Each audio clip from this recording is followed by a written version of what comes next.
not subscribed to a YouTube channel, do it right now. Do it today. And all you have to do is click the big red subscribe button.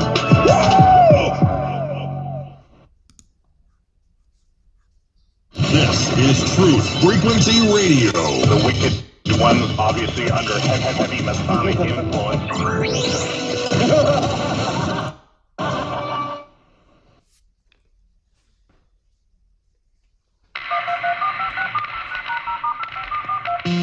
This is not a valid menu option. Condition orange.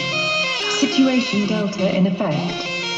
Please enter your agent number now, followed by the hash key. We have to create culture. Don't watch TV. Don't read magazines. Don't even listen to NPR. Time comes when silence is betrayal.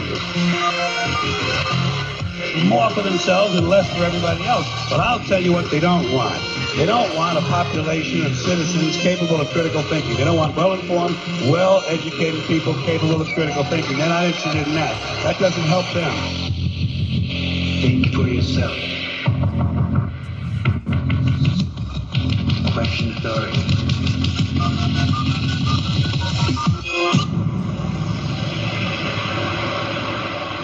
This code has been compromised.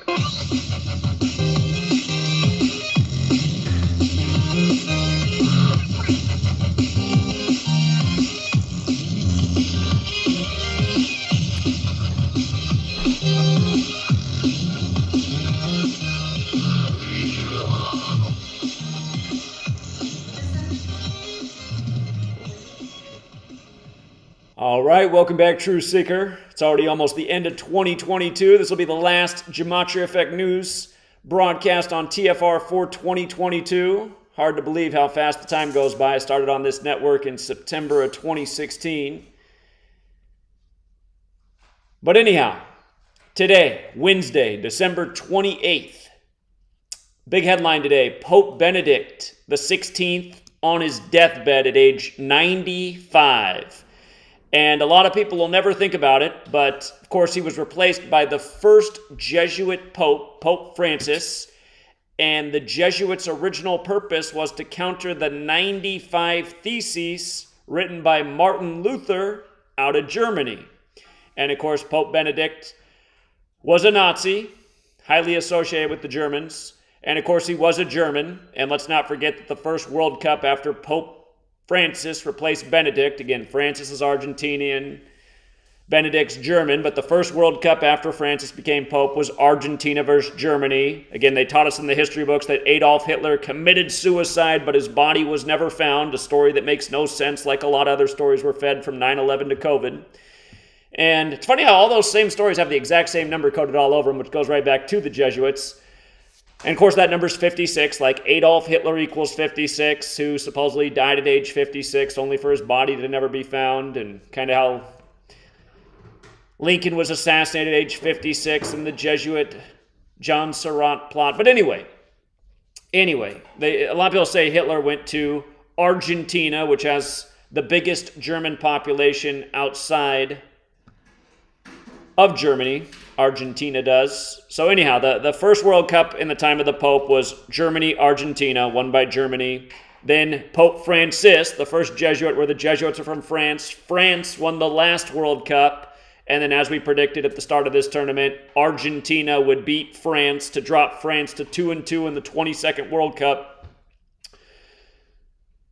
Exactly what did happen in the first ever World Cup played at this time of year, one day after Pope Francis's 86th birthday. And that's also important that this is happening to Benedict while Pope Francis is 86 years old. Remember, Argentina won the World Cup in 86 with Maradona, who died recently by the numbers, in Tigre, only for Argentina to win it in the year of the Tiger.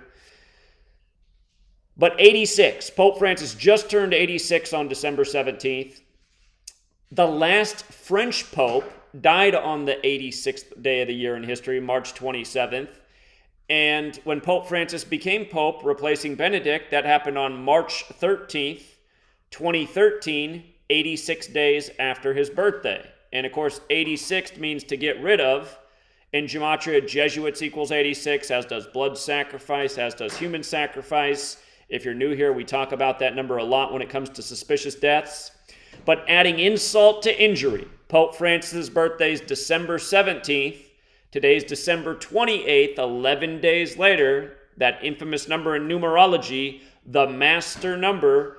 And what does Pope equal in Gematria? It equals 11. And, shout out to Ali at NetVoid. In the past week, she's said... Sorry, Sweet Lady wanted to communicate something. Little show interruption for Sweet Lady. But Ali in last week has been lobbying for me to quit TFR, which I will not do. I appreciate being the black sheep of this network. But she also made a really important observation from the book where I learned about Gematria. I realized I did not read carefully enough, because in Manly P. Hall's The Secret Teachings of All Ages, he does reveal the alphabetic order and the alphabetic order with rules numerology. And if you read more carefully than I did, he actually has a sentence about running the alphabetic order in reverse, and I'm sad that I missed that initially, because that would have... maybe it was meant to be the way it was. Maybe had I come with all 4 ciphers at the beginning, everyone would have been throwing it out the window. But we did study these 2 ciphers, the alphabetic order and numerology, for 3 years, and then the reverse gematria dawned on us, and lo and behold, it was there in the book all along. And just for the record, for the person out there going, where does Pope equal 11? Again, if you just run the alphabetic order in reverse with numerology, Pope adds up to 11. The letters of Pope equal 11. If you just do it with the alphabetic order, of course, Pope equals 52, like how we're on the calendar with the 52-week year named after the Pope. And again, for the person who's new here, the English language credited to the monk Burford at the Ramsey Abbey in the year 1011 AD. English transformed in the 16th century after the establishment of the Jesuits at about the same time period that the Gregorian calendar rolled out. And again, if you just follow the historical timeline, it's pretty easy to see that, again, the English language is Catholic, the calendar is Catholic, it's all perfectly synced up, the rituals are executed perfectly day after day. And here comes the latest, Pope Benedict, who we've been watching for a while. Keep in mind, he's Pope Benedict the 16th. Like how the Jesuits were created in the 16th century to counter the Protestant Reformation out of Germany, again with the 95 Theses, and now he's about to go at age 95. And in case you have missed this headline today, just do a web search right now, type in Pope Benedict. You'll see how from the Washington Post to CNN to ABC News to the New York Times to so many more, they emphasize the words very sick, very sick. Those words have a gematria value of 112, like Catholicism, like mathematics. And look up the Jesuits. You'll see how they claim to operate in 112 countries.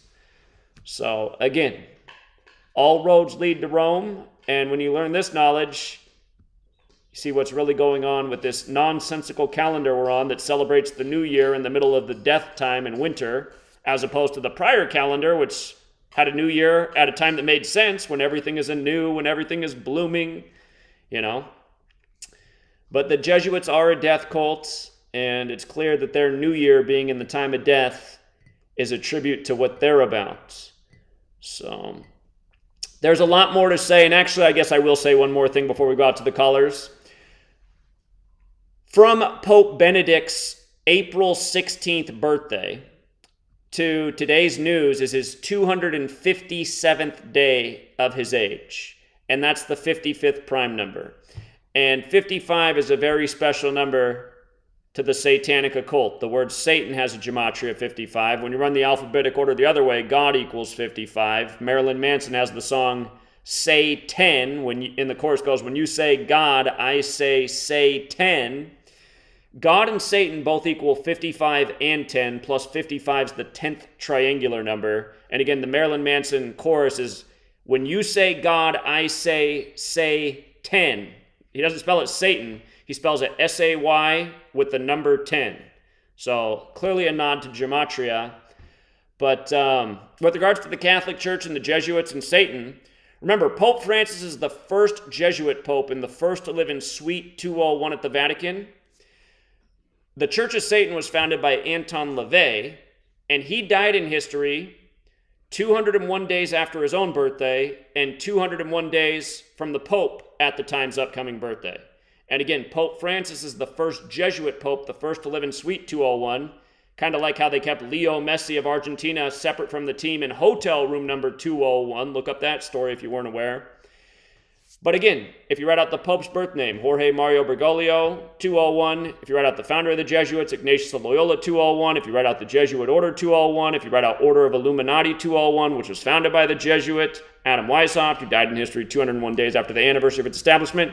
Again, this 201 number is huge with the Jesuit history. You have Event 201, the COVID pandemic simulation spearheaded by the Jesuit Klaus Schwab. You have the Jesuit history of Catherine the Great, preserving the order with 201 Jesuit priests.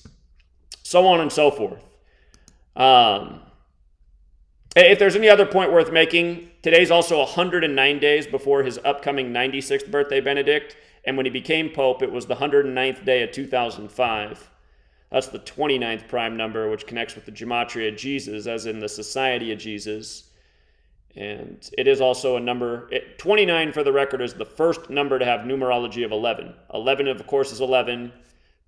29 is the first number after 11 to break down to 11 in numerology. 2 plus 9 is 11, just like 38 is the next number. 3 plus 8 is 11, 47, 56, 65, 74, 83, so on. So anyway. It is a very sick game these people play, and I don't think there'll be too many tears shed for old Ratzinger the Nazi, but it is still just sick how they get away with doing this day after day. And, hey, for some hope in the world, I got a haircut today. And when I went in the salon, again, I moved to this little town, and it's a small town. Not a lot of people live here. But it's the second time I got a haircut since I moved here. And last time, the woman who cut my hair, her name was Helda. Well, Helda wasn't there today. I guess she's down visiting family in Mexico. So who cut my hair today? Her sister, who also works there. And when I came in, she said, "Aren't you the numerology guy?" And I said, "Oh, yeah, I did. I was teaching your sister about, some things that I work on." She's like, "Yeah, it's very interesting." I had the longest conversation with her sister today. Of course, her and her sister, they're nice Hispanic ladies. They're Catholics. But they took to all of this. I was telling them all about Catholic and 46 and JFK and Biden. And she had all the right questions. And again, for all of you guys who have trouble explaining this knowledge to people, I know some people are not receptive to it, but I got to admit, like most people I talk to these days are intrigued and ask more questions and say, "Wow, that's really interesting. I got to look more into this." It's been a while since, the last time I remember actually having a negative interaction was, back in 2018, driving for Uber and Lyft, and a guy wanted to watch the March Madness game, and I was telling him, "Don't worry about it. The whole tournament's rigged," and he slammed the door, but he wanted to go cheer for his former college. But, it's been a while since anybody got too angry in person sharing the knowledge. So anyway, let's go out to the callers. Thank you, D2689 in the chat. I do appreciate the $5 super chat. I turned over just in time to see that. Thank you. And we got about 14 minutes till the break. We're going to go in order. If you guys can keep your calls to 2-3 minutes, we'll get in a lot of people tonight. 813, what's up? You're first, 813. Hey, Zach, how are you doing, man? Doing well. How are you? Hey, pretty good, man. Throughout the time I've watched you here, I've seen many of your videos establishing what the Jesuit order is, and if you pull it up on the Gematria calculator there, the 144.72, right? And that 144 and 72, I've been giving it a lot of thought, and when they talk about, and when you say, not only do the 72 demons of Goetia, whether it's using Freemasonry or whatnot, that may constitute 1/3 of the angels that were apparently fallen to earth, because 177 and 144, that's 1/3, right? So my question is, wait, hold on. Wait a minute. Are we pointing out that 72 is 1/3 of 216? No. Yes. So 144 and and 72 is 216. Okay, you know what? I've never thought about that before, but for people who aren't following, again, the product of 6 times 6 times 6 is 216. Right. That very popular YouTube channel, Mr. Beast, he has an associate, and he recently did a video about how Mr. Beast sent him 216 chocolate bars. So, and again, this is somebody who's promoted by the algorithm, Mr. Beast, who's, teaching all the little 8-year-olds of the world that the whole world's about money and just be obsessed with money, exactly what they want. But anyway, you can tell how they do pay tribute to these numbers. We've talked about how many times they've done a 666 ritual with LeBron when he was in Cleveland, the 216 area code. And I mean, there's been countless examples. But yeah, I never thought about that before, how 72, this number that connects to the Goetians and the demons in the Goetia and the names of God and Kabbalah, I've never thought about that before, how that number is a third of 216. So interesting. Absolutely. It just came to me today. And not only that, we can connect another number. In the Bible, they talk about the 144,000 so-called elect in the apocalypse. Again, this is another attribute to their 144, which apparently are in heaven, right, versus the 72 fallen demons on earth. So there must be some association where they are utilizing these numbers. And I know you've already explained that, but this was just a quick 1 or 2 minute point that came to me. And again, I'm thankful for you to allow me to come to those terms. Well, you're welcome. Yeah, I'm not sure that anybody's ever called in and made that observation. I got to imagine somewhere along the way, somebody who's been studying this work probably had a similar thought, but I don't think it's ever dawned in my mind before, so I appreciate it. Good thought. Absolutely. Well, thank you for the continued work. As long as I continue watching, hopefully great points come to light and good minds make great sense of this insane world. By the way, okay, so 144, this is starting to make, I think you're right about this whole thing. 144, of course, would be 2/3, so that's 66.6%. That's right. And the phrase Mark of the Beast has Gematria of 144. Right. Yeah, it's making more and more sense the more I think about it. Interesting. Excellent. My Lord. Sweet lady says, keep excellent. It up and, all right. Keep bringing the great points to light, and more minds will come to. All right, appreciate it. Appreciate it. Thank you. You have a good night. Take care, man. All right, take care. Okay. Hopefully you guys heard his call because it was good. It sounded a little bit muffled, but the call was good. What's up, world's #1 Carolina Panthers fan? Yeah, who am I talking to? I'm talking to the guy who taught everybody that Detroit, Michigan was the 83 city. And I have a real good example with 83 in Detroit, Michigan. Well, there's one happening in the NBA today. Yeah. I just had to look at the score right now. If the Detroit Pistons hold on to win the game, they're up 15 in the fourth quarter. The Orlando Magic coach today will get his 83rd career loss 83 days after his birthday in what I call the 83 city. Detroit, Michigan equals 83 on the 83rd meridian. And again, it's amazing how often these numbers line up in sports when teams come into cities. And my only conclusion is these games have to be structured around this exact script, which is why you always have the announcer saying you couldn't have scripted it any better. So anyway, what was your 83 observation? But yeah, there's another one going on right now. And Jamal Mosley, the Orlando Magic coach you're talking about, who picked up his 83rd, is picking up his 83rd career loss. Hey, let's not jinx it. It's not over till it's over, but right now it's looking like it's probably going to happen. Yeah, but even if it didn't happen, Detroit got up to minus 2,200 at halftime, and they're on. So you could just cash out and still make a profit, like a big profit. So even if they did just fuck with the script because of this call or something, guess what? I already made my money. But not the coach who is doing this 83rd, Jamal Mosley, the Magic coach, he went to college at Colorado. Oh, wow. And so for another 83. Equals 83. Yeah. And it doesn't stop there because Alec Burks is the leading scorer tonight for the Pistons. He has 27 points. He's 9 of 9 shooting, 5 of 5 from 3, and he's 4 of 4 from the free throw line. And the announcer was like, Alec Burks, perfect. Like, almost like to say what's happening is a perfect ritual. Because the best player on the floor right now tonight, it's a player from Colorado. And the Colorado coach is the one picking up the 83. So they have anybody that, like, the only reason I can observe this is because of your channel, man. So it's anybody that has any bad things to say about you, like, they're just completely unwarranted. And it's complete bullshit. And pretty much, again, all of my critics are paid for agents or jealous haters or butthurt flat earthers. I mean, that's pretty much all of them. And also just people who don't like that I don't have the same exact religious belief as them. I mean, that sums up all of my critics.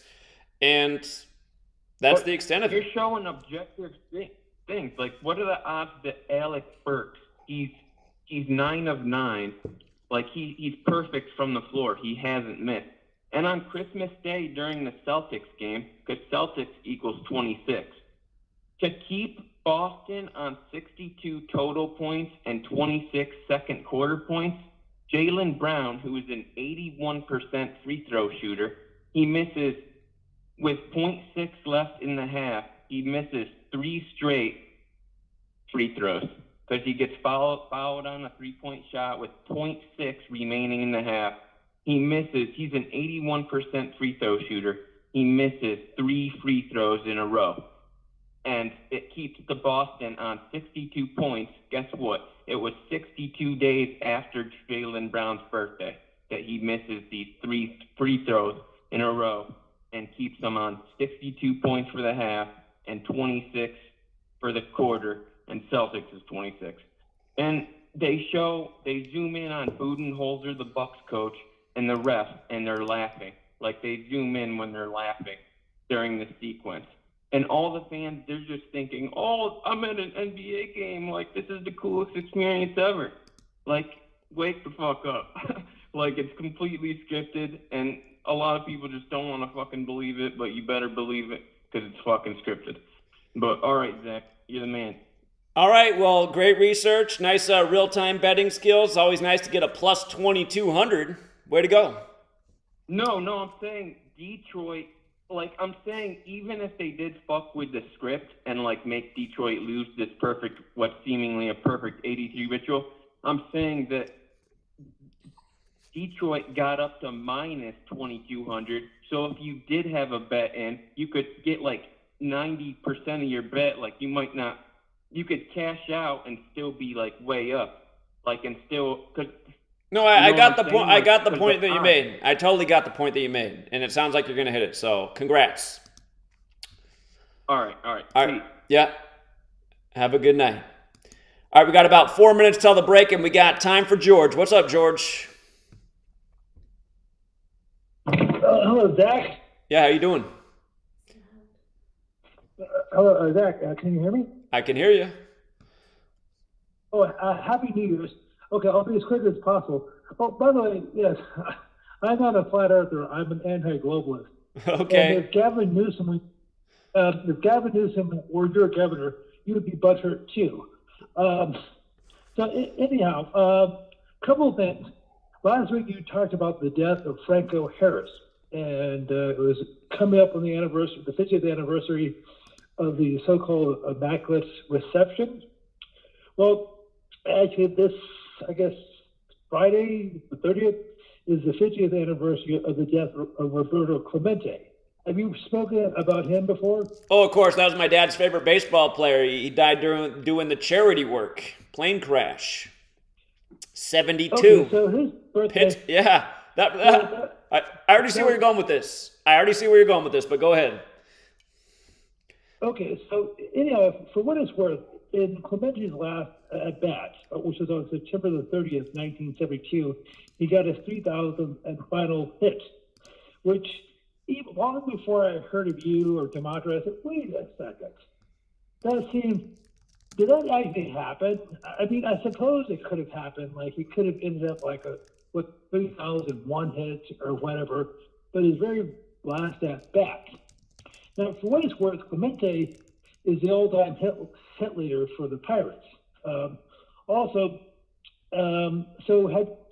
he was teammates at the time with Willie Stargell, who died like right around the same time PNC Park opened in 2001. I don't have the date in front of me. So Clemente was born on the 18th of August, 1934. So he was 38 years old. The death number.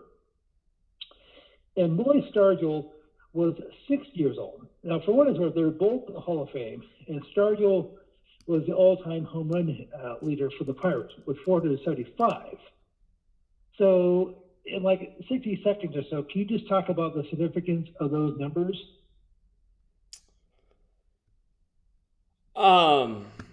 Which numbers? Sorry, I was listening to you halfway, George, because I was also putting the post on the screen just for people to go back and look at the death of Roberto Clemente, December 31st, 72. But what numbers do you want me to hit? Okay, so Willie Stargell hit 475 home runs, which is the most number of home runs for a Pirate, a Pittsburgh Pirates.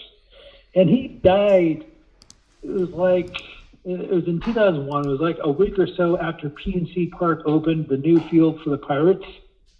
And he basically, was he a sacrifice for the new park? Of course he was. That's just like Dennis Green. Dennis Green died the day before the Vikings opened their new stadium to the public. I mean, they do this stuff a lot. It's just the same rituals over and over. No doubt about it.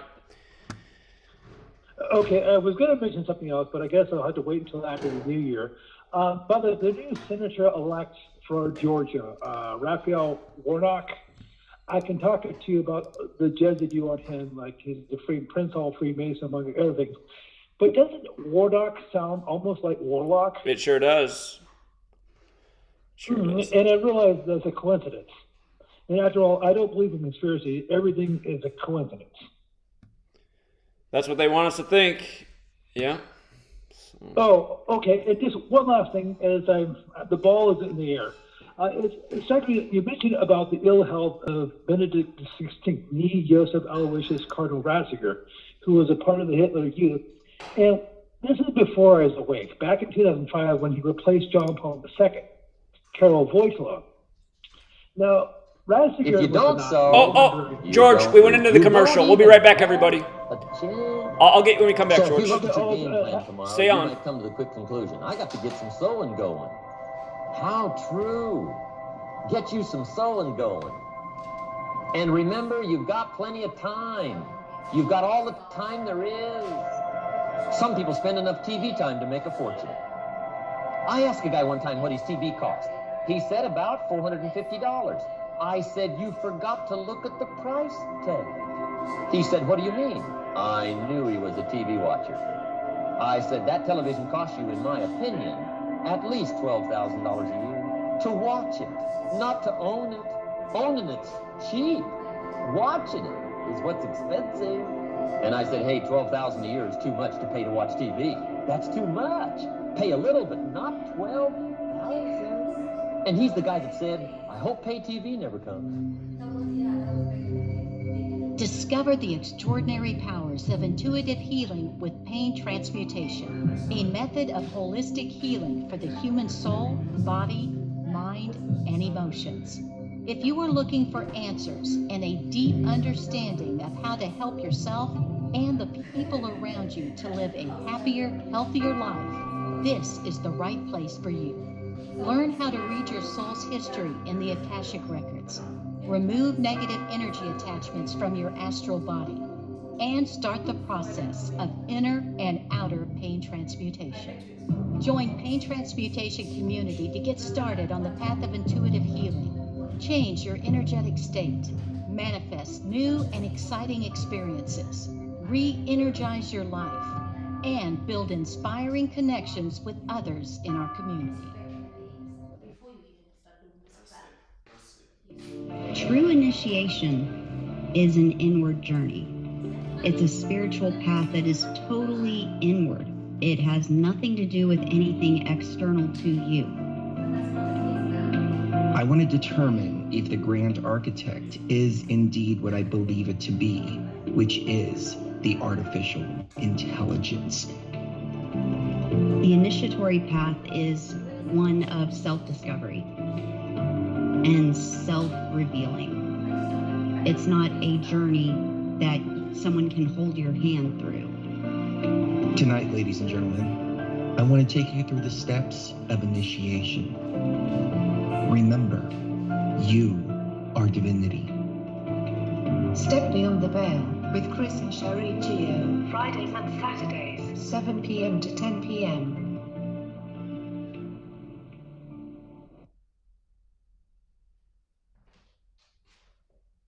No hate, no hype, no fear. We are TFR. Frequency Radio.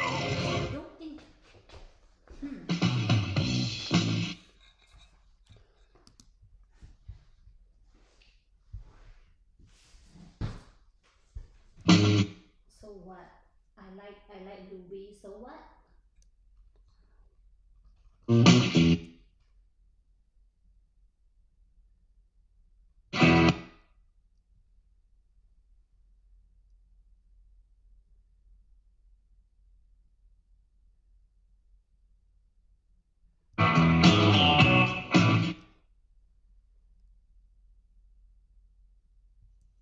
All right, we're back, Truth Seeker. It is Rambo's time to shine, but I did say I would let George finish his thought first. He got cut off by the commercial. So, George, go ahead and finish that thought.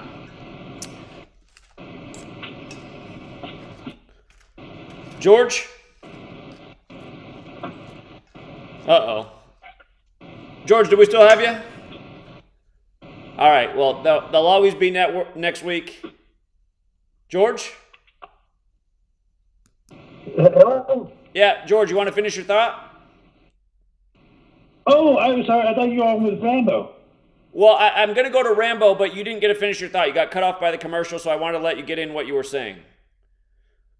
Oh, okay. Well, thank you. Well, and I appreciate your large yes. Okay, so a couple of things. Now, you mentioned the ill health of Benedict XVI, the Joseph Aloysius Cardinal Ratzinger, who replaced John Paul II, the Karol Joseph Cardinal Wojtyla. Now, Wojtyla was Pole. He was Polish, and it always struck me as odd that you actually had a known Nazi replace somebody who was from Poland, Nazi-occupied, Nazi-conquered Poland. Now, the Russians also invaded from the east, and they probably killed just as many Poles as Germans did, but that's besides the point. So not only did Ratzinger replace John Paul II, John Paul II actually made Ratzinger a cardinal. So I'm sure he had to be completely cognizant of his past. So that always struck me as odd, to say the least. Okay, here, I got to chime in, George, before you go to your next thought. Again, John Paul II replaced the 33-day Pope, who went to bed on the Jesuit anniversary, September 27th, and never woke up again.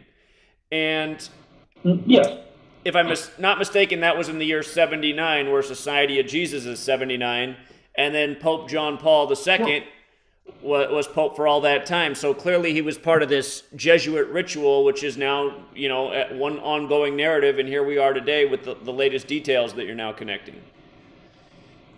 Well, okay, I don't mean to be nitpicky. It was actually 1978 because I was actually alive. It was 78, right? You're right. It was 78. Jesuit equals 78. Both of those years back to back have the Jesuit connection. Okay, so anyhow, and as I said, they're actually talking about this in the mainstream media back in 2005, when Ratzinger became Benedict XVI.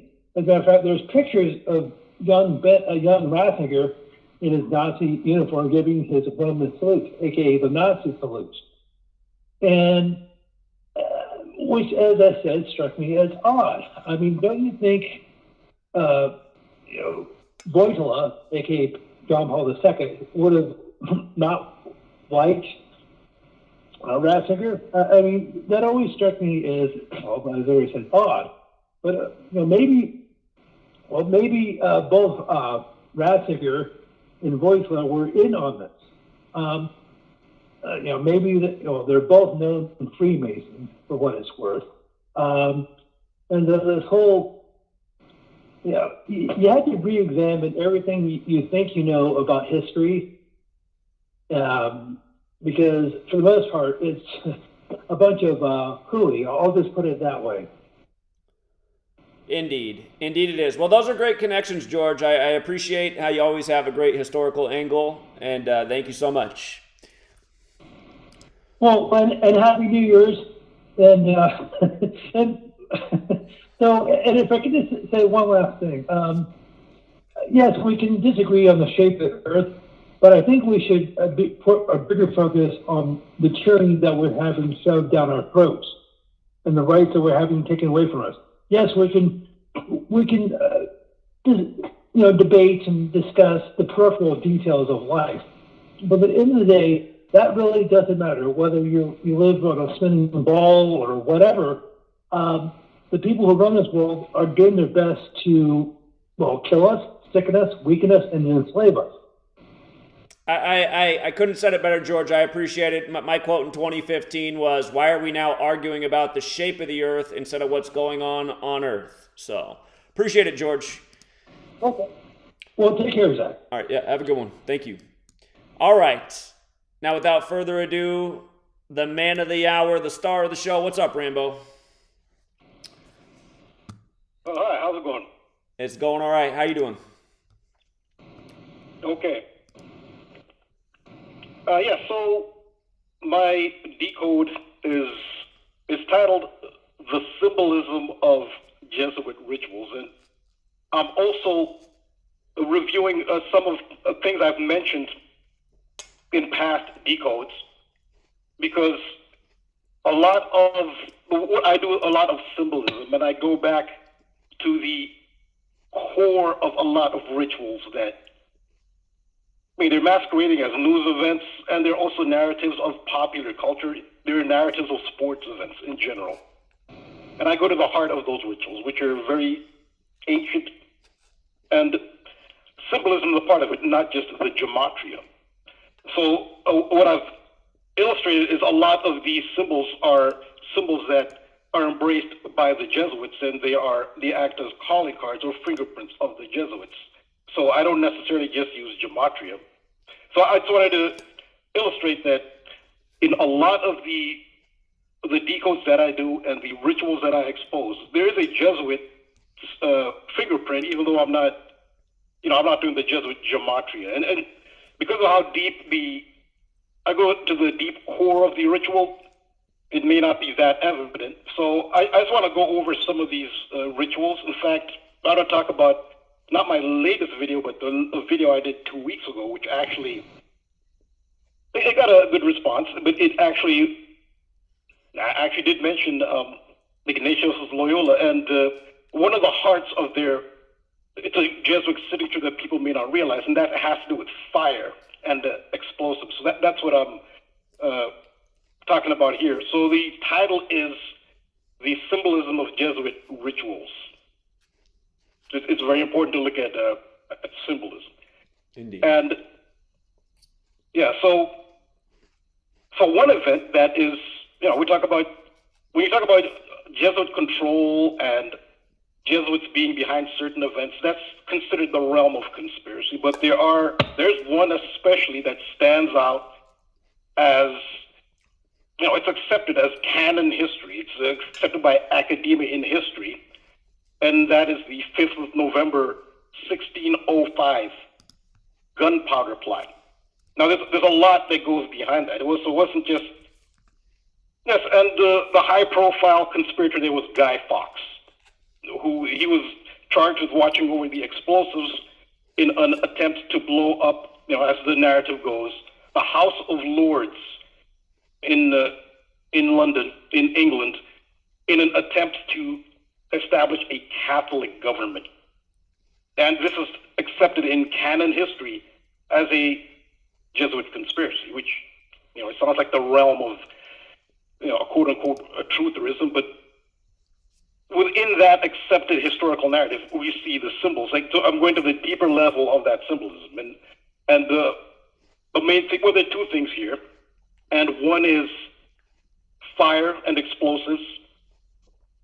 and the other is treason. Yeah, and I've done multiple decodes on, especially on the treason one, but I do this with through the Hanged Man. I've done multiple decodes on the Hanged Man, and how the Hanged Man is central to Jesuits. So on my decode, my video on my YouTube channel that I put out 2 weeks ago on Sunday, December 18th, I did a video about the World Cup ritual that involved a subplot. So I'm not just looking at results, and certainly, yes, there are rituals and results and the numbers of results and the winners and losers. Well, in the 2002 World Cup, there was a subplot which relates to a subplot in the latest World Cup of soccer that just concluded, where a player for Cameroon, he's like a high-profile player, his name is Andre Onana, was sent home prematurely in the middle of the World Cup. He's a goalkeeper. He actually plays for Inter Milan, one of the highest-profile teams in the world in Italy. And he was sent home, but this actually was a reprise of a ritual that happened in 2002, which is an even bigger story subplot. This was Roy Keane. He's actually a legend. Some say the greatest, at least one of the greatest players in the history of Ireland. He started from Manchester United in England, one of the biggest teams in world history.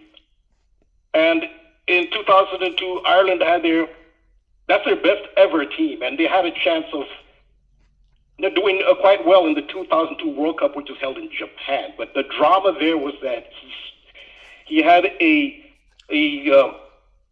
an explosive argument with his head coach, Mick McCarthy, and was sent home early, this was a huge story, just especially in Ireland, in Britain, where they're familiar with him because he started for Manchester United. But so what happened in this World Cup was a reprise. Now, this is a subplot. It doesn't have to do with the results, but I explained how, things like this, you will see, the fingerprint of Jesuits. You have to look at the symbolism and what is behind some of the entities that they may venerate. And this is in my video. This is the graphic that I have here is the one it's in my video. But the famous quote from Ignatius of Loyola: "Go forth and set the world on fire." Now, this is his quote. Now, most people say that's not meant literally. Well, this is why I look at the heart of some of these rituals and who they venerate. And so this refers to the Roman god of fire, Vulcan. The chief god of Rome was Jupiter. That's why the temple to Jupiter was on Capitoline Hill. Capitoline Hill was the most sacred hill. That was the center of the government. It was the center of the religion, and Jupiter is the chief deity. But there are other deities which are close to Jupiter's level, and the argument I make is that these same deities are being venerated today. Jupiter is obvious when it comes to Roman Catholic. The statue of St. Peter, he's seated in a chair at St. Peter's Basilica with 1 foot forward. And this is patterned after the statue of Jupiter, the Roman statue of Jupiter, who's seated in a throne with 1 foot forward. Jupiter is Zeus to the Greeks, and Greeks, they depicted Zeus sitting in a throne with 1 foot forward. So that's who St. Peter is. St. Peter, Peter. And I've gone over, this is the important symbolism, but Jupiter had a son, Vulcan. I've talked about Vulcan also in the context of the transgender issue, which, I haven't made any money on my YouTube channel because I talked about transgender, without mentioning transgender, and now I can't demonetize. So it's a topic I guess they don't want me to talk about. But in that context, I talked about Vulcan because the famous transgender figure, Elliot Page, did the movie Juno as Ellen Page, and Juno is an obvious reference to the wife of Jupiter. Juno was actually part of the Capitoline Triad. That's the wife of Jupiter. So the movie, it's obvious what the movie is about because the movie poster had orange and white horizontal stripes, which is the planet Jupiter's orange and white stripes. And at the end of the movie, Juno, the character played by, at the time, Ellen Page, gives birth to a baby boy. Now, Juno in mythology had two sons with Jupiter. One was Mars and one was Vulcan. And one of them could have been Vulcan. If you look at Gematria, Vulcan and Elliot, they match up. So in that context, I did bring that up. And I think the live stream was actually was cut by YouTube when I did that. So I don't know. I hope they don't do it again. But again, so this, because I'm going to the heart of the ritual, not surface level. When you go to the heart, that's when you start ruffling feathers. That's why my channel hasn't made any money. I can't be monetized, even though I reached the monetization qualification after 2 months. But so be it. It was based on this transgender. Rambo. So just about that. Yeah. Go navigate through the YouTube menus, and there's an option to talk to a YouTube agent in a live chat, and I think that might be the way to get your channel monetized. That's how I had to do it the last time I got the channel monetized, and so find that section where you can talk to a YouTube agent live, because they can look, because it's probably just stuck in that window where it says it's in the approval process, but then it never gets approved. That's pretty much what they do with all my channels. But the way I got it approved was going into the live chat, talking to an agent, and then they approved it like 48 hours later. So if you want to try that out. So where do you access that? You know what? I forget because it's been a while since I did it, but I'll go look again and tell you how. I'll figure it out off the air, but I just wanted to put that out there if you want to look in the meantime. Yeah, all right, yeah, thanks, yeah, because they had, that might help, because I had a video that they deleted, and they gave me a warning. They said it wasn't a strike, but it acts like a strike. It's acted like a strike. Because a strike is a warning, plus you can't be monetized when you have a strike. So, in essence, it's a strike. So, and it was based on a video I did where I mentioned transgender without saying the word transgender. And there was that one time I talked about Elliot Page on TFR like we're doing now. I didn't realize until the end of my presentation that YouTube shut your channel down while I was talking about this. Yeah. So yeah, it's a sensitive issue. But yeah, okay, thanks. I'll try to. I'll see if that works. Maybe they just want me to jump through some extra hoops. Yeah, thanks. Yeah, I'll see if that works. But yeah, so what I'm doing is I'm going to the heart as much as to the best of my ability. What is the heart of this? These are the gods of Rome. These are ancient deities, and we can question what are these deities. I mean, obviously they're not literally worshiping planets. I mean, but this is what at the heart of these things, and so yeah, so Vulcan is. The reason Vulcan is not as mentioned as often as the others, because the others, like Jupiter, they relate to planets and astrology, so they're more noticeable. Vulcan is not related to a planet, but Vulcan is, in fact, on Capitoline Hill, they had the temples to the most venerated deities. Like number one was Jupiter. Then they had the Capitoline triad of Jupiter, Juno, and Minerva. But then you also had the temple to Mars and Vulcan. And then the other deities were elsewhere, like Venus, Mercury, they were elsewhere. So you can tell there's a hierarchy there. And so Vulcan is central here. Now, Vulcan is a fire god. So when you see Ignatius saying, go forth and set the world on fire, this is based on the veneration of Vulcan.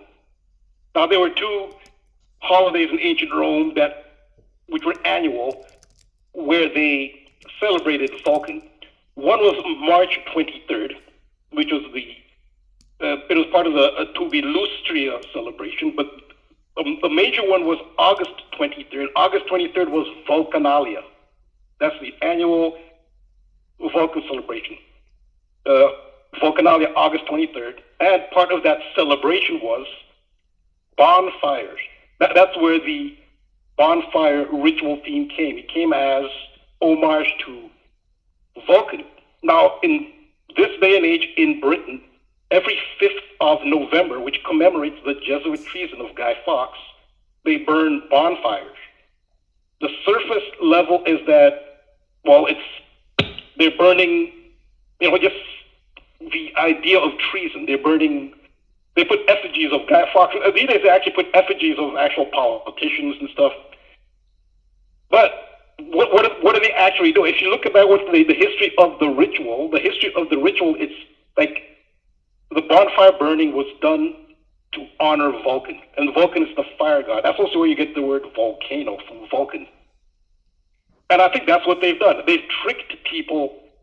I mean, if you just look at the history, this is a Vulcan celebration and ritual. They're saying, no, this is to, if you're against, Guy Fawkes and treason, well, no, that's not the case.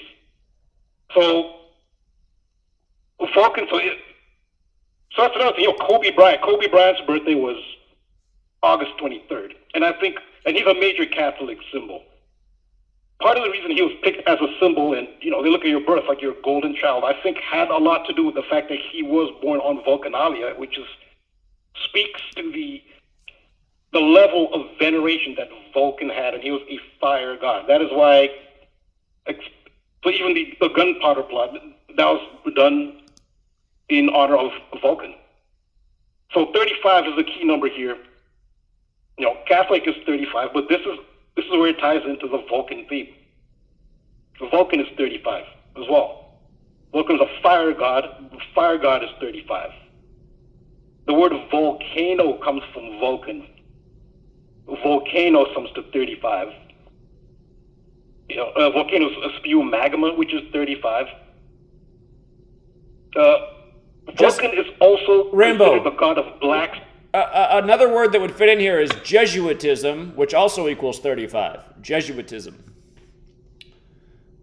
Okay, yeah, that's perfect. But now you see, you get to the heart of it. It's Vulcan. These are the gods of Rome. Rome is still. I mean, you go to Washington D.C. It's Capitol Hill. Where did that come from? Because Rome was Capitoline Hill. Capitoline Hill is where they had the Roman Senate, the Temple of Jupiter. Is there a temple to Jupiter in this day and age? Yes, there is. It's the Lincoln Memorial, which is a replica temple to Zeus. So, and DC's connection with Jesuits / Freemasons. Jesuits infiltrated Freemasons. They infiltrated every secret society, and so you see it today. So that's my point. These gods of Rome's veneration has not stopped. So we can just question, what are they? Who are they? What are these forces? And I'm just thinking about your 35 list here. You said Vulcan is the son of Jupiter, right? Yep.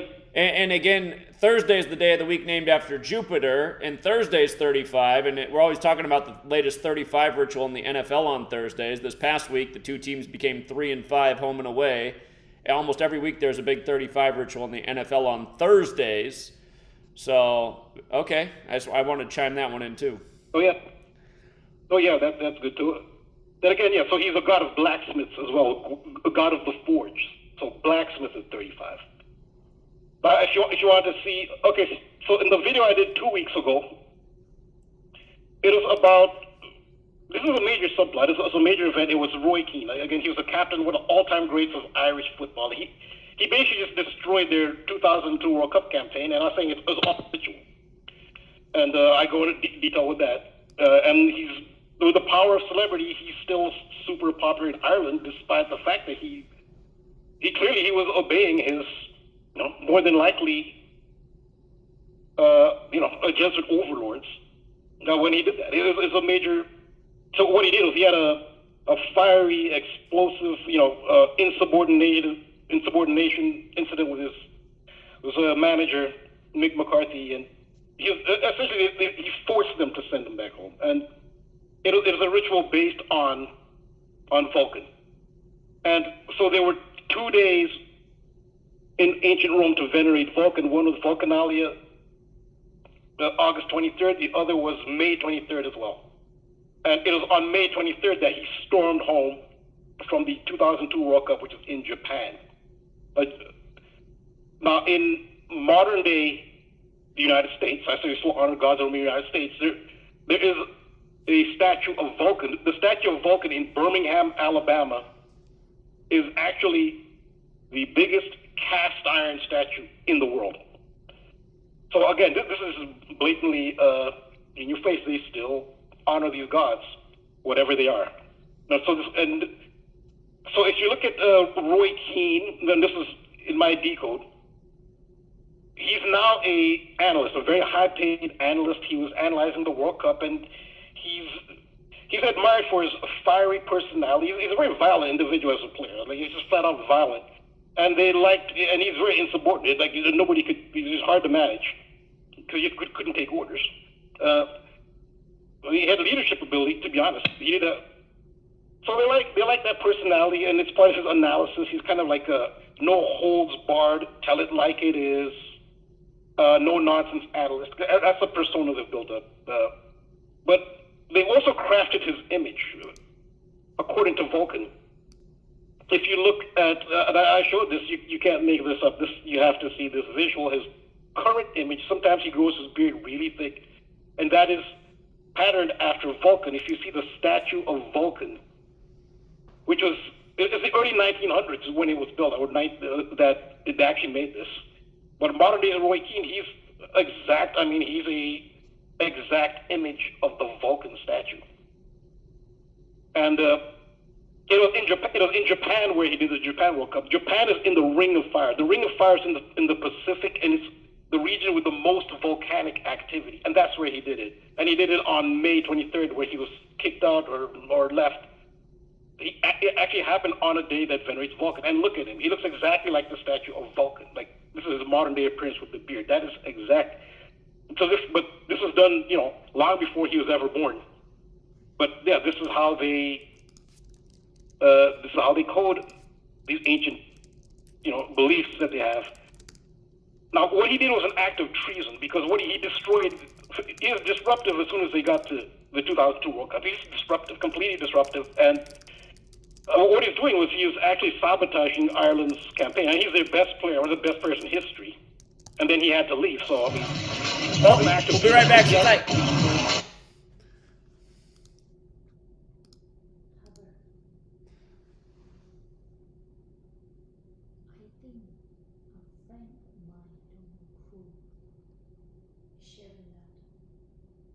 Really?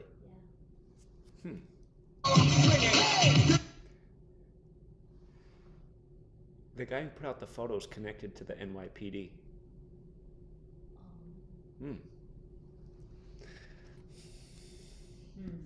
Censorship and regulation is becoming an ever-growing problem in today's modern media. From the mainstream to YouTube and Google, the information you're looking for is buried by official narratives and propaganda. This is why TFR is 100% uncensored, unregulated, and listener-supported. The shows on TFR are not micromanaged by the station, and our hosts are free to speak their minds however they please. As such, the views and opinions expressed on our station are of those who make them. If you happen to hear anything offensive on TFR, please send us an email to toughtitty@tfrlive.com, and we'll be happy to tell you that we really don't give a damn. We stand for freedom of speech and non-censorship. If you also stand for free speech, you can go to tfrlive.com/signup and sign up for a TFR supporter pass and help us in our mission to keep the airwaves uncensored and unregulated. TFR Live, your uncensored and unregulated protection from deception. Do you think that General Patton was woke? I don't think so. What do you think, Mike? Mike, was he woke? I don't think so. I don't think he was too woke. Woke. You know what woke means? It means you're a loser. Woke. Everything woke turns to shit. This is a sick culture, and our country's a disaster, and it's going to die before your very eyes. Our women's soccer team was supposed to easily win, but they went woke. The one with the purple hair, she didn't play too well. She went woke. Take a look, everything goes bad, but it's true about woke. Do you think that General Patton was woke? It's crazy. I've never seen anything so stupid in my life. Woke. You know what woke means? It means you're a loser. Woke. Everything woke turns to shit. Our country was so respected. Nobody was going to mess with us. And then this clown, he got in office to the captain of a ship. Let's jump off first before the passengers. I'm getting the hell out of here. I could just see this. The leadership of the Taliban standing there. Somebody walking up. Sir, the soldiers have left. It's crazy. I've never seen anything so stupid in my life. Woke.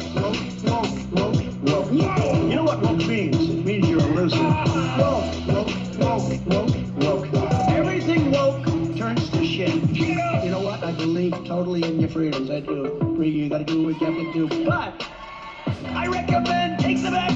did it, it's good, take the vaccines. But you got, no, that's okay, that's all right. You got your freedoms. But I happen to take the vaccine. It's crazy, it's crazy. I've never seen anything so stupid in my life. Woke.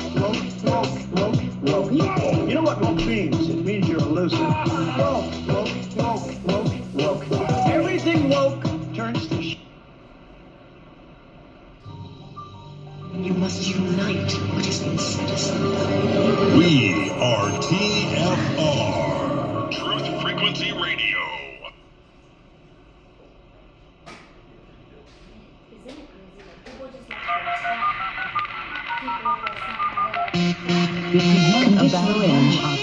Condition orange. Situation Delta in effect. Please enter your agent number now, followed by the hash key. We have to create culture. Don't watch TV. Don't read magazines. Don't even listen to NPR.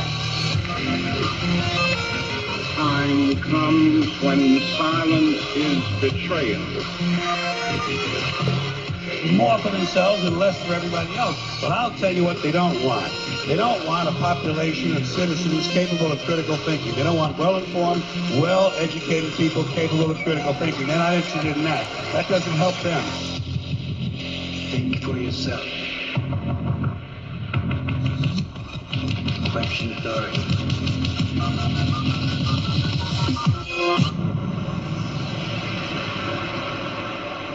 This code has been compromised.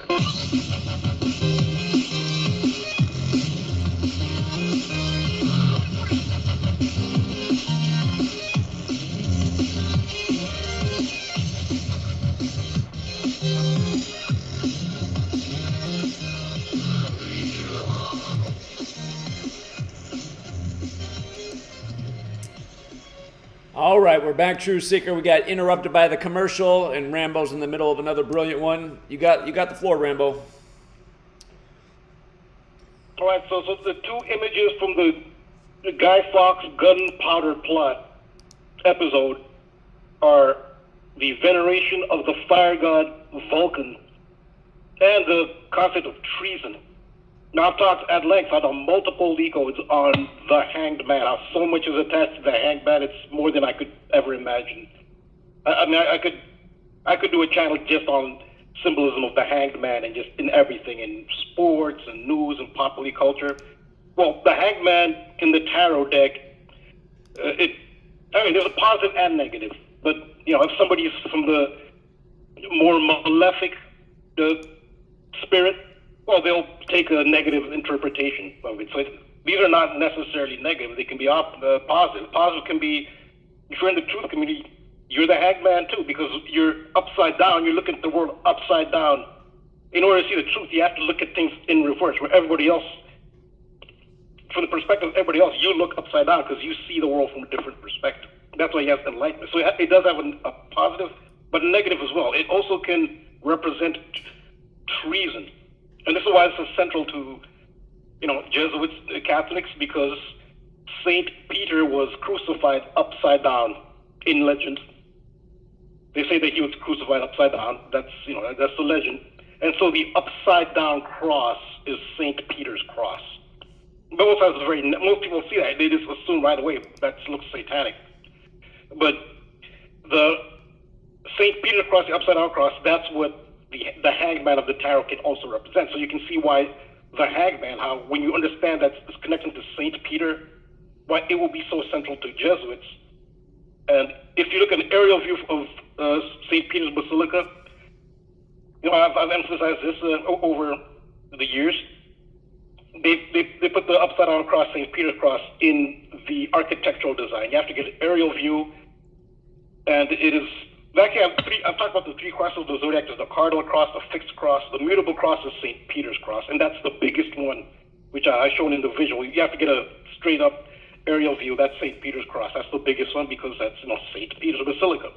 In the tarot tradition, the Hanged Man can also be called the traitor, and I give an example of some card. It's card number 12 of the traitor. That's another name for it, and it's also associated with Judas. They can call it the Judas card. And you can see how Guy Fawkes ties into this because it's the Jesuit treason. So the Hanged Man was coded into that event, the 5th of November, gunpowder plot. The Hanged Man was at the esoteric heart of that ritual because it had to do with treason, and the Hanged Man can be the traitor or treason or Judas. In fact, I think the Vatican, I think they have a picture of, I guess many people find it offensive. It's a picture of Judas, and I think Judas is kissing Jesus after he died and got resurrected. I think Pope Francis, I think he had some positive things to say about it. So many people are offended by that picture, but you can see how they're embracing that concept of the hangman, of Judas, the traitor. That's what Guy Fawkes is. It's based on Guy Fawkes is based on the hangman. So Guy Fawkes was the hangman and Vulcan. And I talked about that. I've talked about the hangman with Donald Trump. So Donald Trump, we know that he went to Fordham.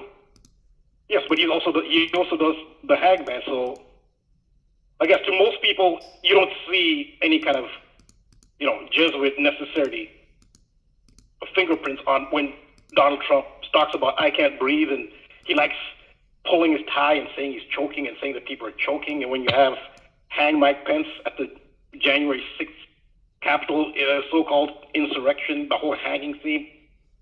Yeah, but because the hanged man is St. Peter's Cross. That's what it is. So it's no coincidence that he went to Fordham, and Washington, D.C. is, home. It's home to Georgetown, and the most Jesuit movie ever made in Hollywood, major movie, was The Exorcist 3, which I've done many decodes on. The Exorcist 3. It takes place in Georgetown. It's a very dark movie. It's directed by William Peter Blatty, who's a Jesuit. He went to Georgetown as well. He even stars Patrick Ewing, he used to star in the NBA for the New York Knicks, but in college he had a legendary college career at Georgetown University. And Patrick Ewing is the angel of death in The Exorcist 3, and he actually deals tarot cards. There's a sequence where he throws down 5 consecutive The Hanged Man cards. And then in the image I show here, in the psych ward, the psych wing of Georgetown University Hospital, the director in his office has a poster of the Hanged Man on the wall. And I show it on the far left. That's the Hanged Man. It's a poster on. So just to illustrate, this is a Jesuit movie, The Exorcist 3, it's in Jesuit Georgetown. And you can see how the Hanged Man is so emphasized because it's the upside down cross, it's St. Peter's Cross. So when I do all these decodes featuring the Hanged Man, and they're just like more than I can even keep track of. And when Donald Trump says, I am Batman, why is that? Because the bat hangs upside down. That's reference to the Batman, which is the upside down cross, which is St. Peter's Cross. He went to Fordham. So I know that's a lot of steps. It's a lot of layers. It's deep, but so I'm saying this to clarify, like when I talk about these things, like what's at the heart of it. So you may not see that, say, oh, Jesuit. Oh, no, when you do the steps, which it takes several layers to peel to get to it. That's what this is about. That's when Donald Trump says, I am Batman. It sounds like something people laugh off, but it doesn't even make sense, like why that statement that Trump said would make the headlines. Okay, so what? He told a little kid, I am Batman, so what? They have to emphasize it because of it's the heart of the ritual, the vibration they're putting out. It's the bat, upside down, St. Peter's Cross, the Hanged Man. So those are examples. Also, another Jesuit symbol, which I've talked about, is the stone staircase, and that's the most prominent feature of The Exorcist 3, which takes place in Georgetown. The Exorcist steps are now a world-famous tourist attraction. But where did the Exorcist steps come from? Why was it in Georgetown, Jesuit Georgetown, why would they have these famous stone stairs that they focus on the movie? Because Jesuits were founded in the Paris suburb of Montmartre. And in Montmartre, they have the famous staircase. It's a world-famous staircase. It's no coincidence that in the specific location where they were founded, there's this world-famous staircase, and then you see it in Georgetown as well, the famous story. So when you see, again, going back to Trump, when you hear of Ivana Trump dying at the foot of a staircase, again, it's not that evident. You may not see it in the numbers Gematria. That is a Jesuit symbol, the staircase. Which, it's not always, also Freemasonry use it in general, but they infiltrated Freemasonry. That's what the staircase is in Montmartre, the famous staircase of Montmartre. And some say it's this is exoteric meaning, it's a positive meaning, and some suggest that it's a stairway to heaven. Basically, they're trying to usurp God. Basically, some say it's like actually a stairway, almost like a stairway to the side entrance, because you can't get in heaven, quote unquote, can't get into heaven through the front because you don't deserve it, and so they're trying to just divert and get in the back way. So that could be part of it too. And so in general, like burning of government buildings, that's been an MO of Jesuits as well. And I actually did a decode. This is one of my first decodes when I started my channel back in January this year. My very first decodes, I did a short excerpt, and the full decodes were for patrons. I talked about the South Africa Parliament building that caught fire, which that looked really suspicious. Again, that was patterned after Guy Fawkes. And the South Africa Parliament, since apartheid ended, the African National Congress has dominated every election. They have most seats in Parliament, and every president has belonged to the African National Congress. It's become a one-party state. Well, the African National Congress they were legalized on February 3rd, 1990. Well, that's actually the anniversary of the burning of the Canadian Parliament building. This is their MO. And the burning of the Canadian Parliament building was done in 1916. So yeah, I did this earlier this year, and then shortly after that, the Canadian Parliament became world famous, became the center of world attention when you had the trucker protests.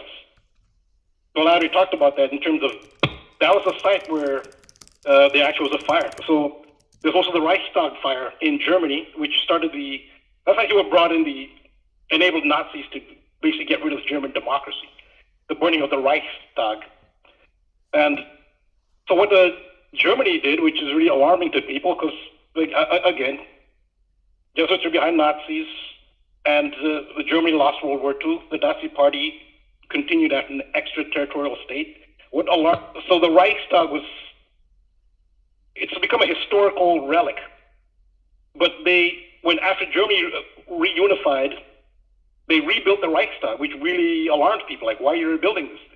Exactly like it looked at the time of Nazi Germany. And they held the first session of the rebuilt Reichstag was held on April 19th in 1990, which is the anniversary of the Oklahoma City federal building being bombed on that day. So you see how it's a government building, it's being bombed, it's being burned, it's this same day. Well, that's their MO, burning of government buildings. Again, this Guy Fawkes, there's so much in that. It's along those lines as well. So these are all, it's going over some of the symbolism of Jesuitism. That's a good word, is 35. Yeah. Yeah, and I got to look more into the Vulcan thing. You did bring it up in the past, and it is very interesting, and no doubt it is part of the code. And it just builds to the puzzle. So great work as always, Rambo. Is everything well at home? You sounded a little bit. You didn't sound as enthusiastic when you came on the show tonight. No, everything's well. It's just I'm doing a video now, and it's just the way I do my video. It's very intensive. I mean, just writing it out, editing the audio, editing the video. I actually have more decodes than I can even have because it's just a very time-consuming thing. So maybe that's part of what you're hearing. I mean, my voice gets croaky. Even on my videos, sometimes you hear my voice gets croaky. Maybe that's it. I just finally finished a video which I will put up.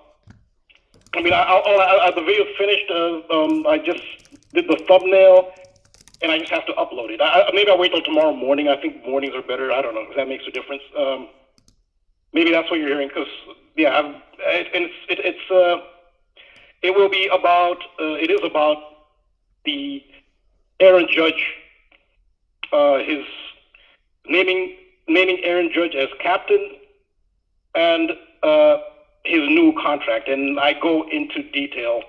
I actually have like over an hour and a half worth, but I stopped it at like 36 minutes, so I'll have to do a part 2.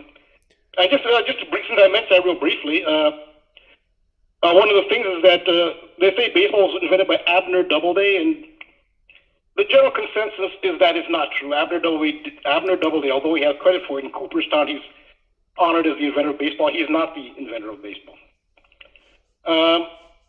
But he was a member of the Theosophical Society.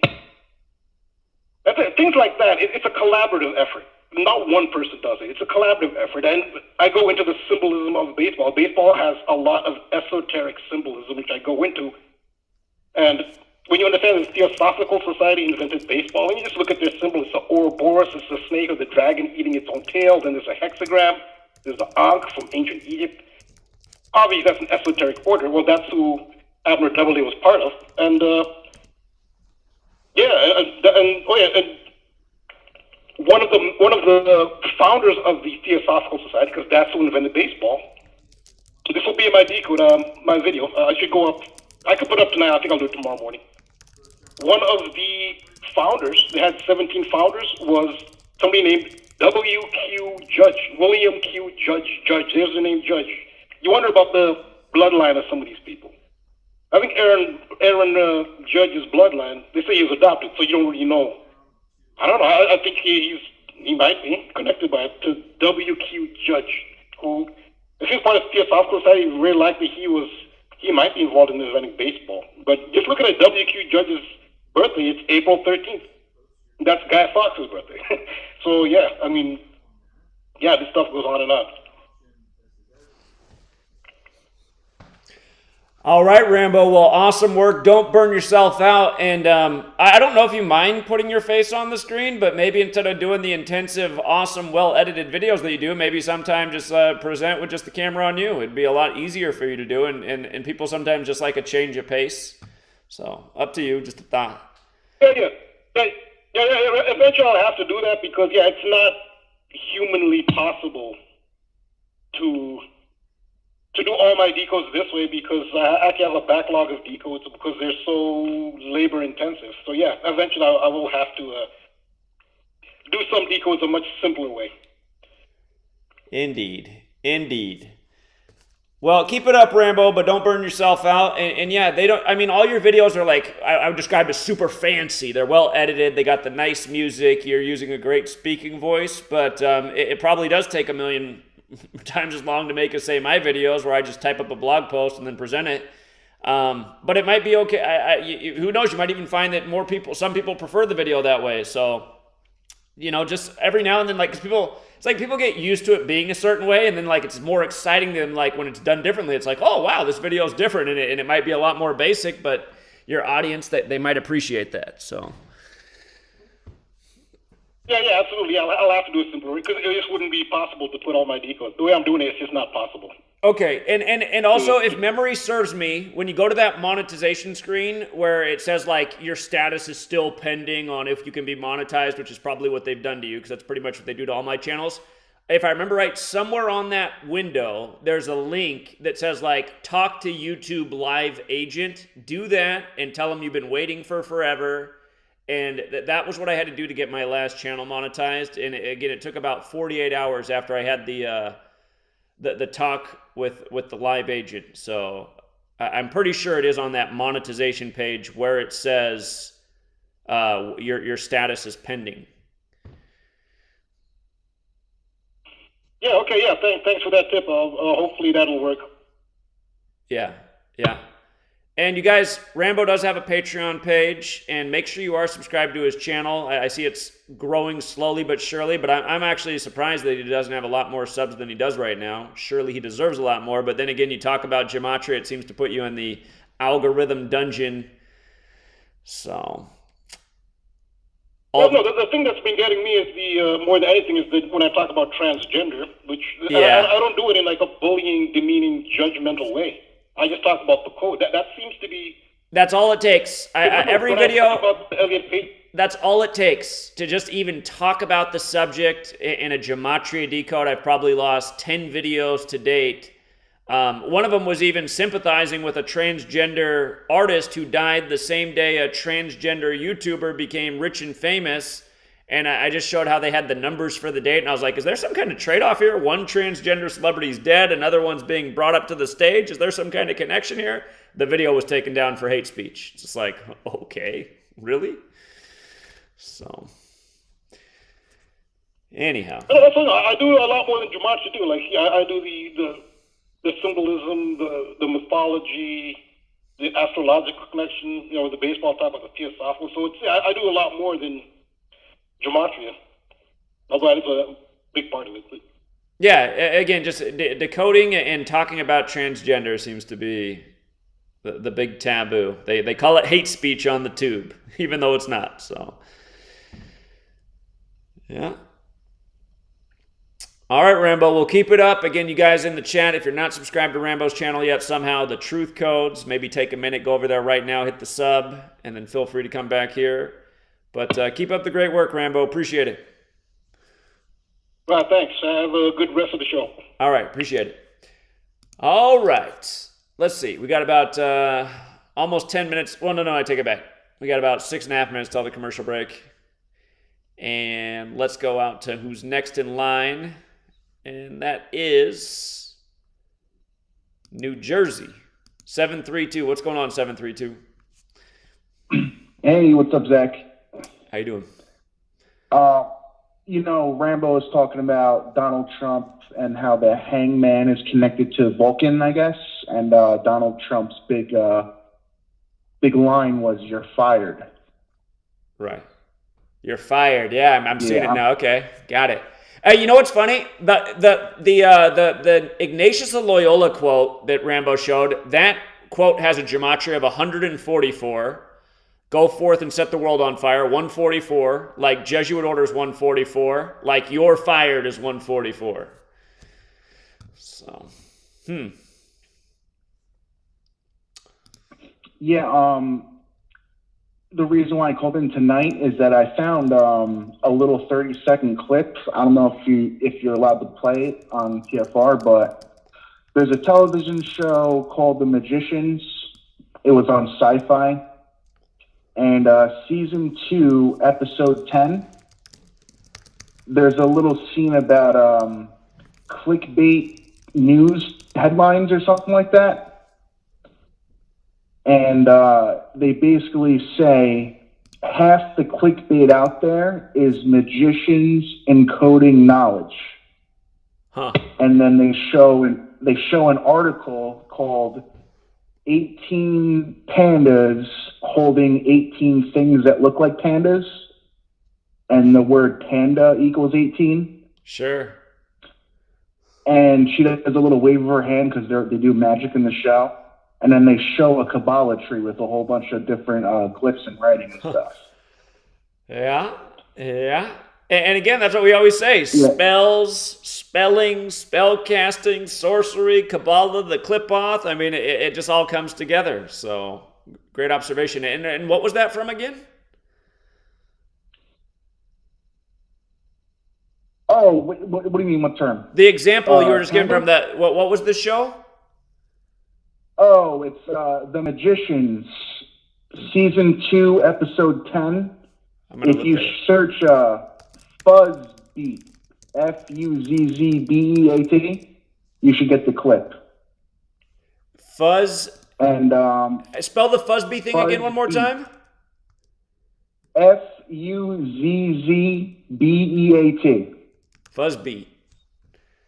Okay, I see it. Okay, Fuzzbeat. Is it 4 minutes and 34 seconds? Is that the right one?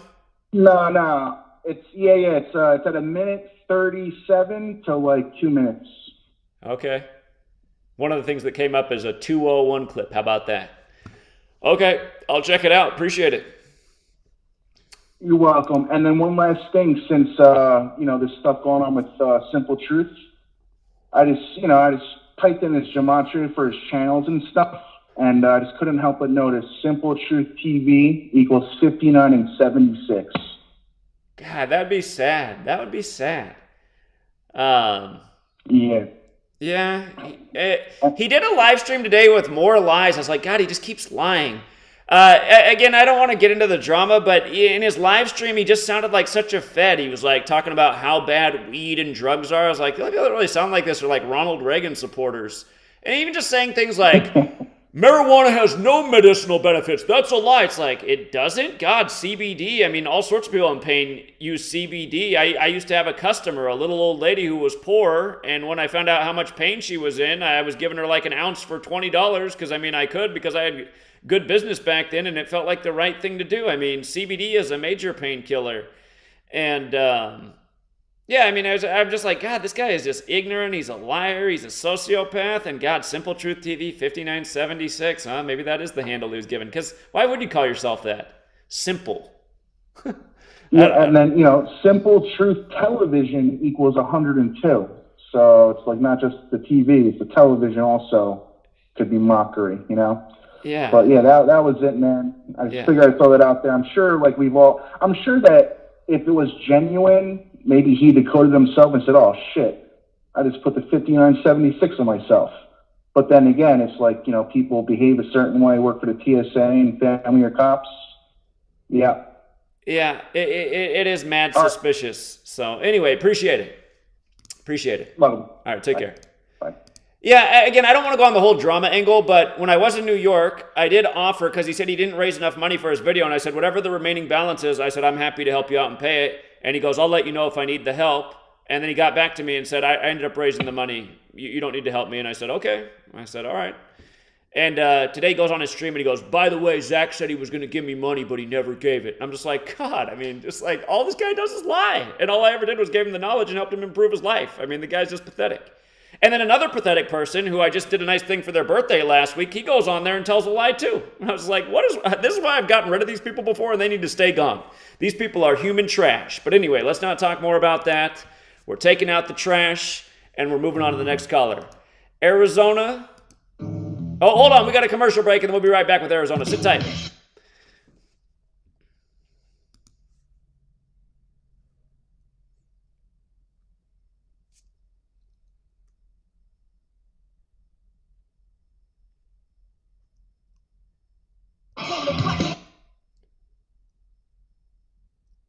It's not the amount that counts. It's the philosophy that executes your plan that counts.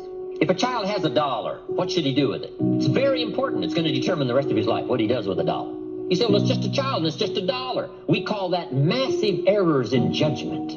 If a child is allowed to spend the whole dollar and they don't have the sense of where that could take them, we call that the greatest disservice to a child.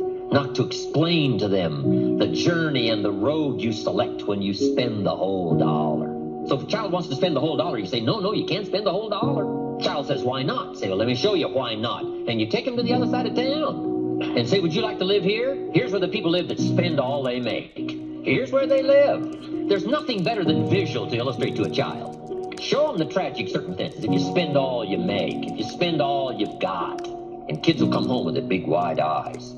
Say, would you like to live here? Would you like to live like this? Kid says, no, I wouldn't want to live here. Then you can't spend the whole dollar. The reviews for Extendivite are amazing. Here are some from Amazon. September 2018.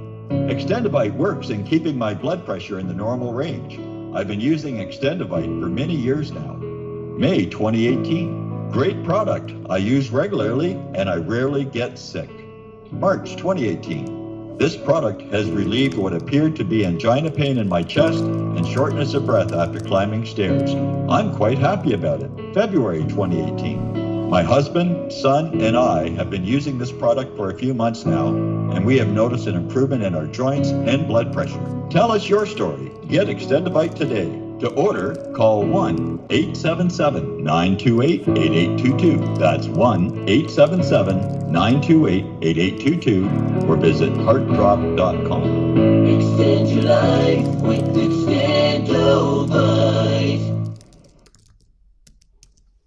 Once in a decade, a true story comes along that remembers the future. After 6 Amazon bestsellers, I have completed the epic Birth Trilogy, a true story of Earth. By reading the Birth Trilogy, you will journey with the characters from the origin of Earth to its final destiny in a white-knuckle ride that combines the intrigue of Tom Clancy with the epic scope of Prometheus and Interstellar. You will learn more about the purpose of life, the mystery of death, and the true nature of your soul than you thought possible. The Birth Trilogy is now available on Amazon and Kindle. The audio version is a free bonus when you buy the paperback, so even if you're not a great reader, don't worry about it. I read it for you. Use the Amazon app today and buy the Birth Trilogy, spelled B-E-A-R-T-H, or search for my name. I'm Brooks Agnew. No hate, no hype, no fear. You're listening to Truth Frequency Radio. We are TFR.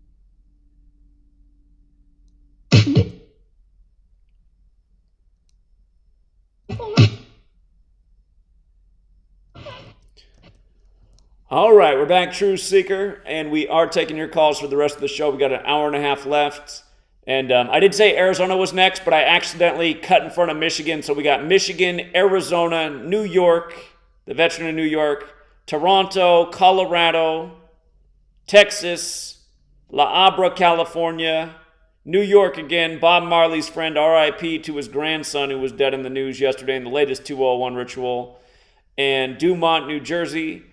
And let's go out to Michigan first, and then Arizona. Michigan, you're on. Oh, hold on, it's not cooperating here. Let's try that again. There we go. Hey, I'm on. Yeah, how you doing? Hey, Zach. Happy New Year, brother. Is it already New Year's? Man, time's going faster than I thought. Well, I think this is your last show before the New Year, so... Indeed. I'm being sarcastic. Happy New Year to you, too. Yeah, I appreciate it. Thank you. Thank you. So obviously we weren't able to pull off a Rambo replacement when you weren't able to show up. I'm wondering if maybe you can post a, some kind of replay of something that you did during the week. So for those of us who... Listen, I swear to God, I'm going to try not to miss... I've had the worst luck with Wednesdays lately because a lot of it's been weather-related, but I'm going to try not to miss... I'm going to make it a goal to not miss more than 2 shows in all of next year.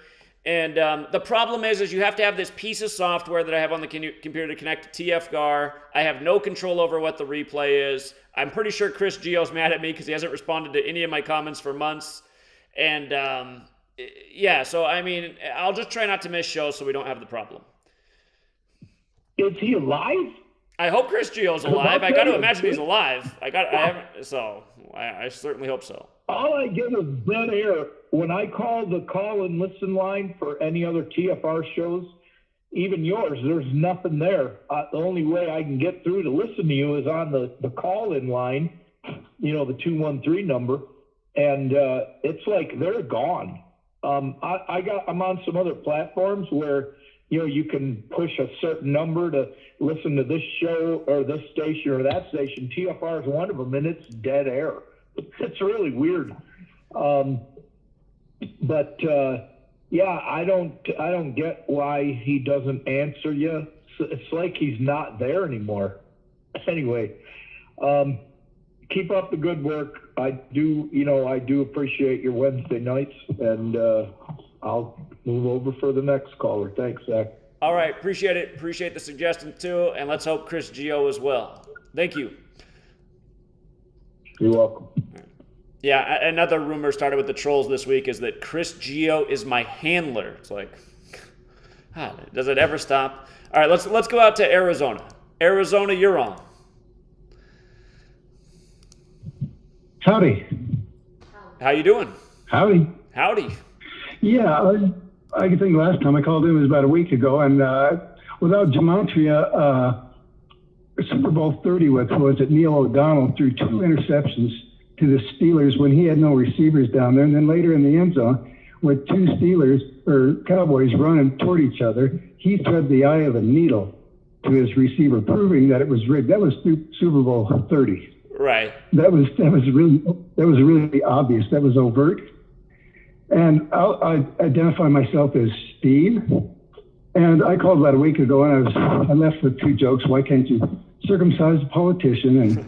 And what's the difference between Jesus and a prostitute? So I think that you would remember me, and I recommended, Exposing the Dirty Few 2 channel out of Australia. He's a good guy. He uses Pythagorean and Chaldean only. And repeatedly on so many words comes up with 33, 66, 116 or 119 and many other numbers. But just in simple terms, he produces a lot of replicatable numbers that just keep slamming over and over again. And he also has a great sense of humor. He's a good guy. I subscribe to his channel, and so far I haven't noticed any new postings from him in my notifications, but maybe he's getting shadow banned in the algorithm, so I'll have to go back and look at his channel to see. I've just been waiting for something to pop up to watch. Yeah, he's got a new one now. And I noticed that on the break it said something about, free to find truth and not being censored. And I had mentioned it to you about a week ago about, that my 2 channels, I can never post a comment. They always get deleted live or on your channel after a posted video. Yeah, it's maddening, the censorship and the deletion of comments that Google and a lot of these tech companies have. That's why I set up the website freetofindtruth.com. Your comment will definitely post there. So. Okay, and one thing I'd like to clarify is that I had called, and you had stated that I called you on the road, and I was a troll, and that was not me. And then after I hung up, you called me Debbie Downer. Wait a minute, are you the guy who just called the other day that said, like, we're defeated and the aliens own us? Well, if you study history and reality, you'll find that, our ass is grass. Okay, but see, today Okay, I understood your perspective yesterday, but it was so Debbie Downer. It was like, we might as well just quit. It's an alien race that rules over us. There's no way we're ever going to win. I was just like, well, I mean, I don't know. I don't know if that's true. Exactly. The reason why I say that is, I took part in the war of Vietnam, the Vietnam War moratorium on ASU campus in 1969 that was co-opted by your special groups. They're called Catholics in Action, or Catholic Intel Agency is their truest name. CIA, right. And I've been on the hit list since 1969. I've been a PI since 1969. In the last 10 years, I do 2,000 hours of research each and every year because I'm a disabled vet. I work my butt off. I don't do Gematria, but I just do the hard, irrefutable research.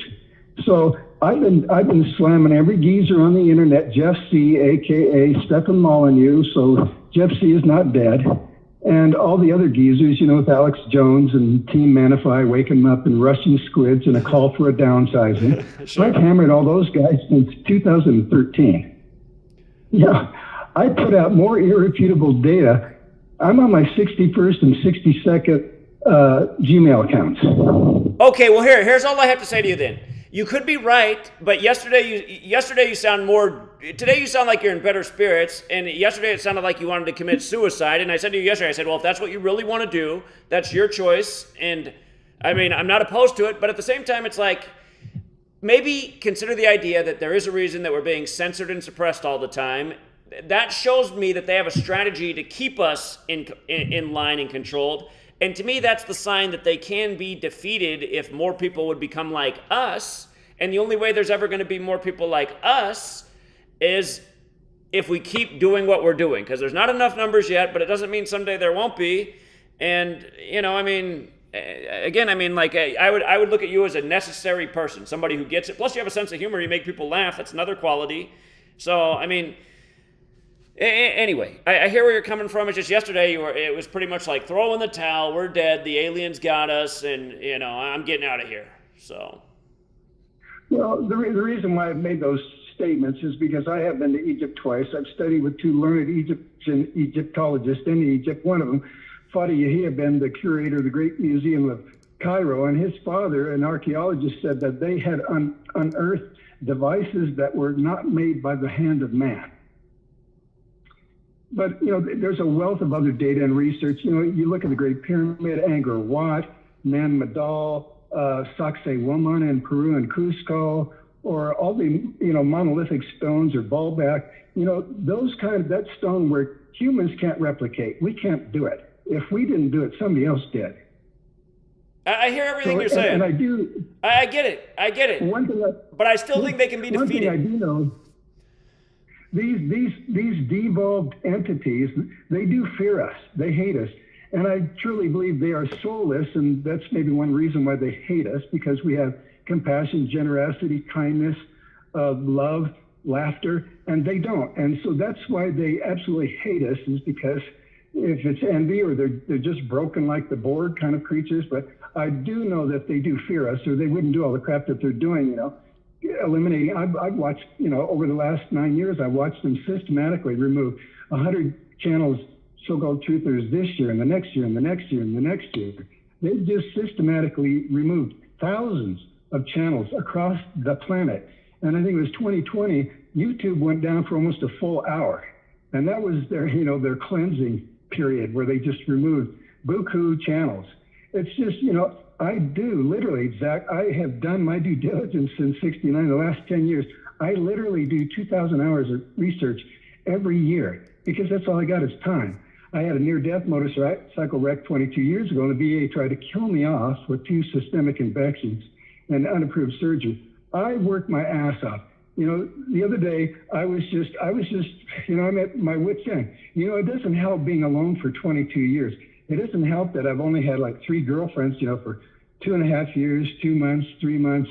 Well, hey, 1 year, 2 years. Why don't you meet? There's all sorts of women in this community who are single, who are probably around your age. Find a sweet lady, and you guys will be on the same page, and maybe it'll make you go for another 30 years of fighting the good fight.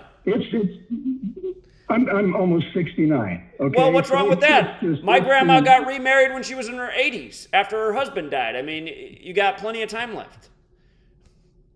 Well, I didn't want to be a Debbie Downer, but the point is that I've just done this for so long and opposed, people like Jeff C., Stephen Molyneux, and all the other, Alex Jones made a video to me, and all these other people I've opposed, and it just feels like I'm spinning my wheels. And not to mention, it was Ronald Reagan's secretary found a document, U.S. document from the 1880s called The Dumbification of Americans. And of course, Rockefeller, the Jesuit puppet, took control of the educational system in 1903. And unfortunately, I was raised on probably real food, non-GMO food. So maybe I have an edge over the youngsters. But unfortunately, so many young people, they just, they've been hammered down. They've been bludgeoned down genetically, air, water, every way possible. And it's hard to get them to come up to speed. I hear it.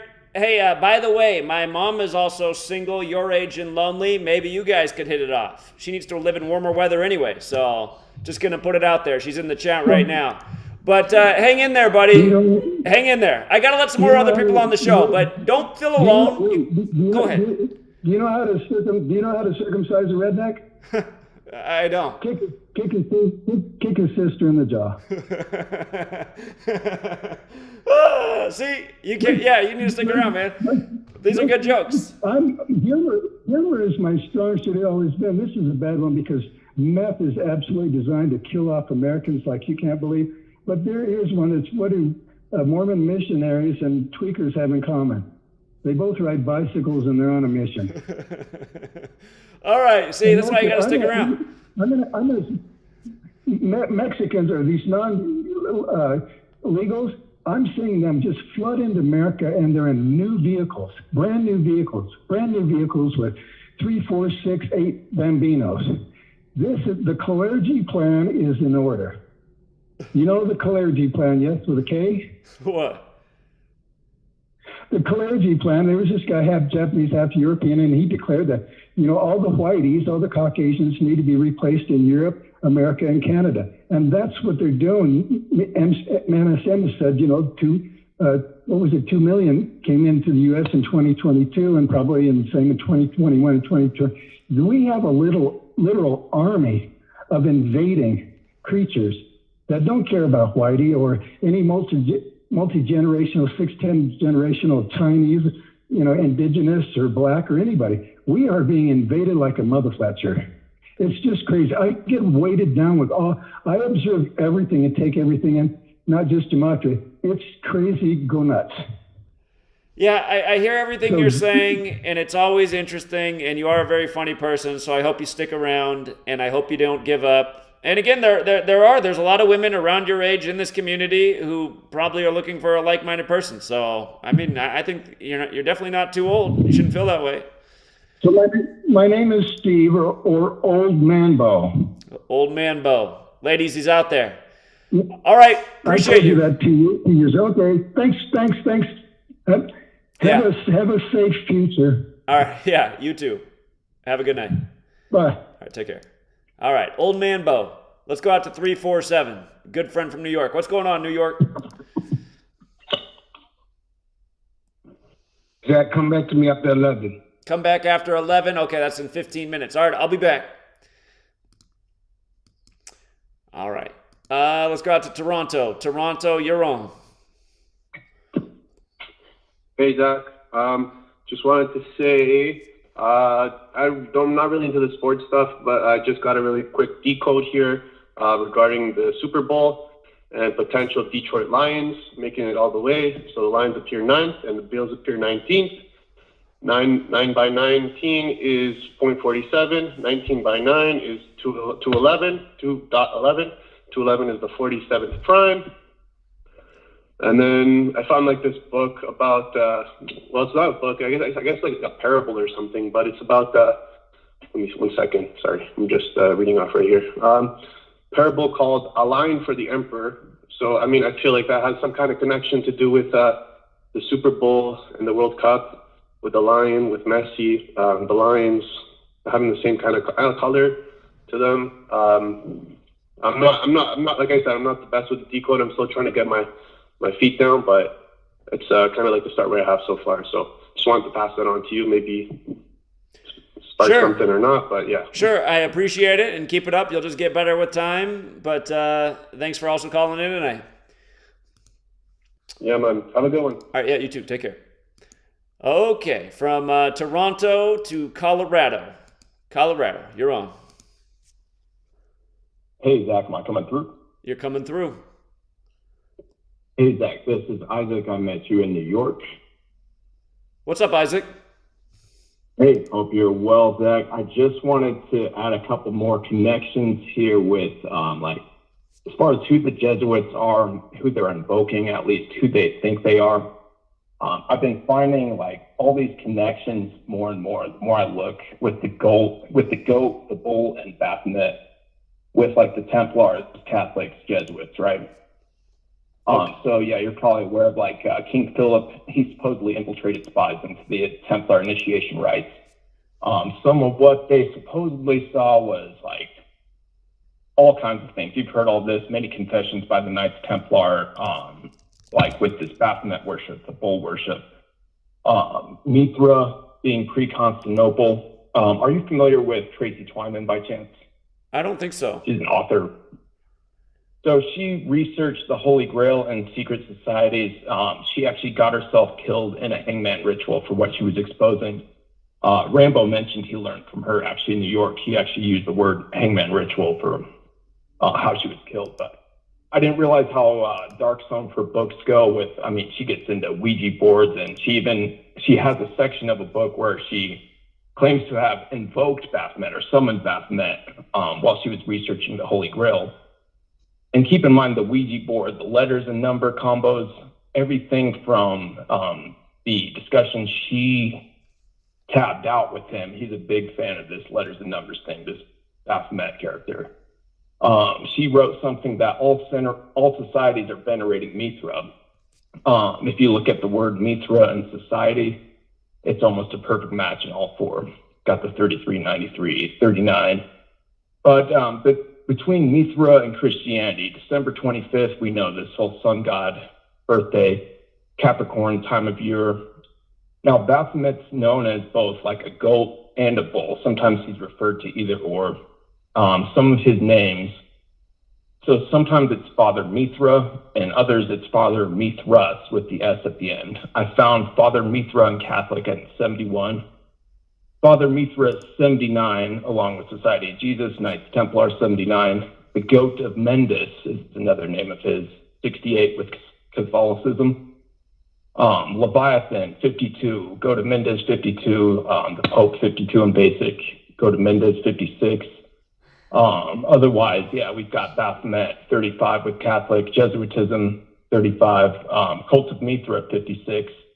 The Sabbatical Goat, 56. The Goat of Mendes, 67, with the Knights Templar founder Hughes de Payens is 67. With that Knights Templar, again, 79. Father Mithras, Knights Templar, both 65.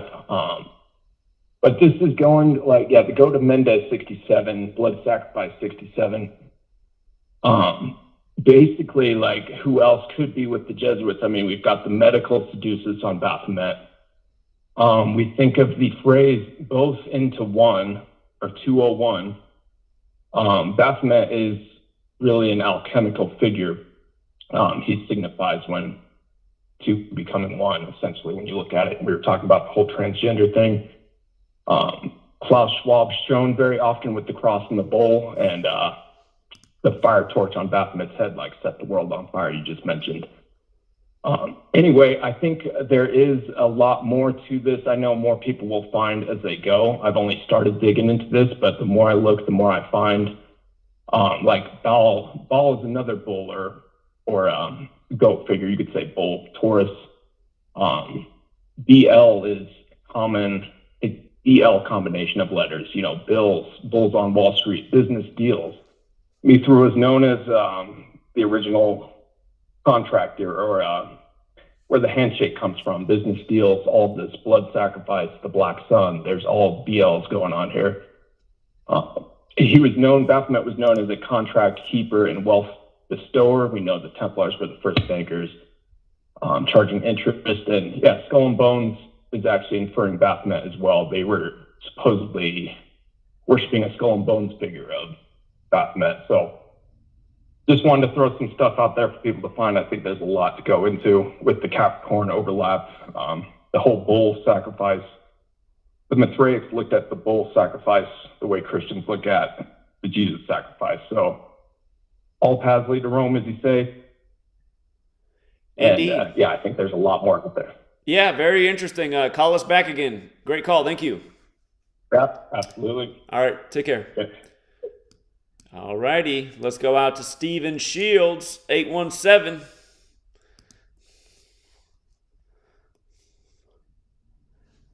Hey, Zach. Hey, how you doing, man? Can you hear me? I can hear you.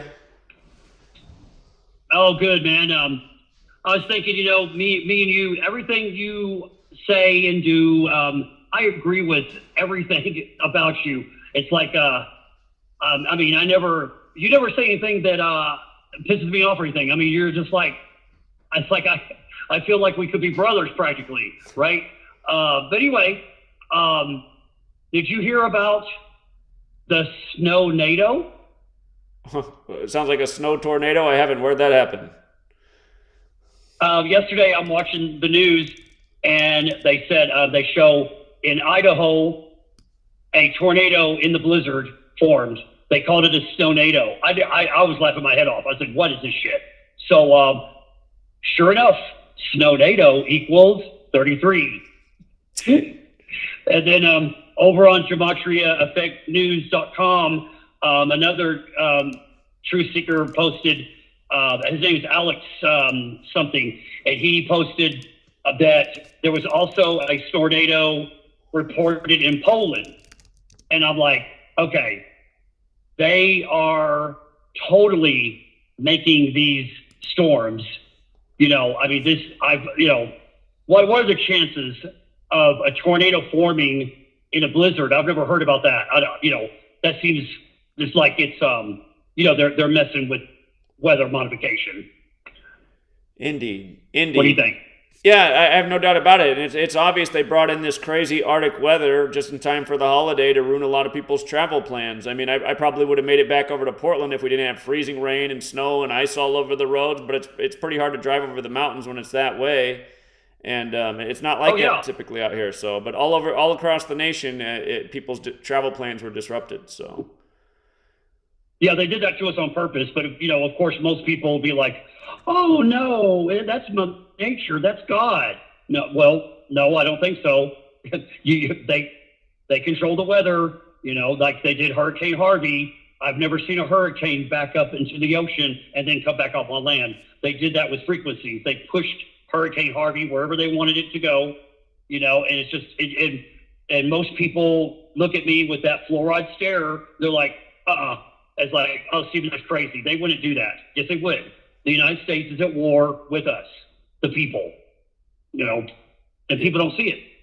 Yeah, unfortunately they don't. So, yeah. Well, Zach, thanks for taking my call. Yeah, I'll you're let welcome. You go get another caller. You're welcome. And just you bringing up the snow-nado, CNN had a headline it might have been a week and a half ago, but it said, tornadoes expected in West Coast. And it's like, what? The West Coast doesn't get tornadoes, first of all. And also it's wintertime. It's not even tornado season. So. Exactly, yeah. Yeah, like, tornadoes will get more frequent now because of climate change. No, they're probably going to get more frequent because y'all can make tornadoes with, right. They can make tornado pop up anywhere. Right. And what they did, so I'm living out here not far from Idaho, they blew in there was a big windstorm out here yesterday. My mom lost the side of part of her siding trim on her house. The wind was so strong. But they blew in all this really warm wind. We've had snow and ice all over the roads for weeks, but so much warm wind came in yesterday, it just melted everything.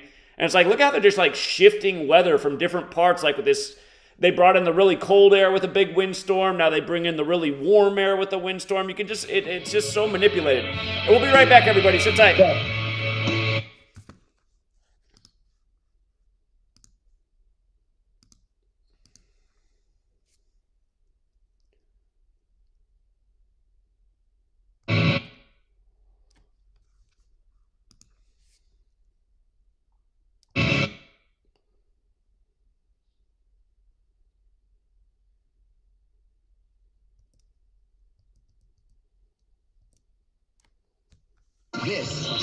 This is iHeartRadio. iHeartRadio. iHeartRadio makes you want to move. When you have a great melody, song lasts forever.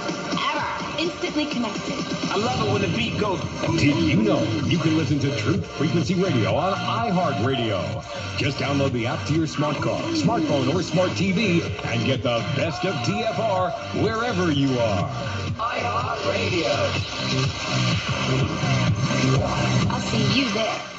So, you love talk radio? Then you'll love TalkStreamLive.com. TalkStream Live is always on, 24/7, with the best streaming talk shows. Find your favorite talkers and discover some new ones. It's free, readily available online or on mobile with any smartphone or tablet. Finding your favorite talk shows all in one place has gotten a whole lot easier. Just go to TalkStreamLive.com. Be sure to download the free apps from Google Play or the iTunes App Store. Why not visit the border? Why not see what Americans are seeing? I think that at some point she may go to the border. We'll see, but we'll circle back. You have a message for would-be migrants.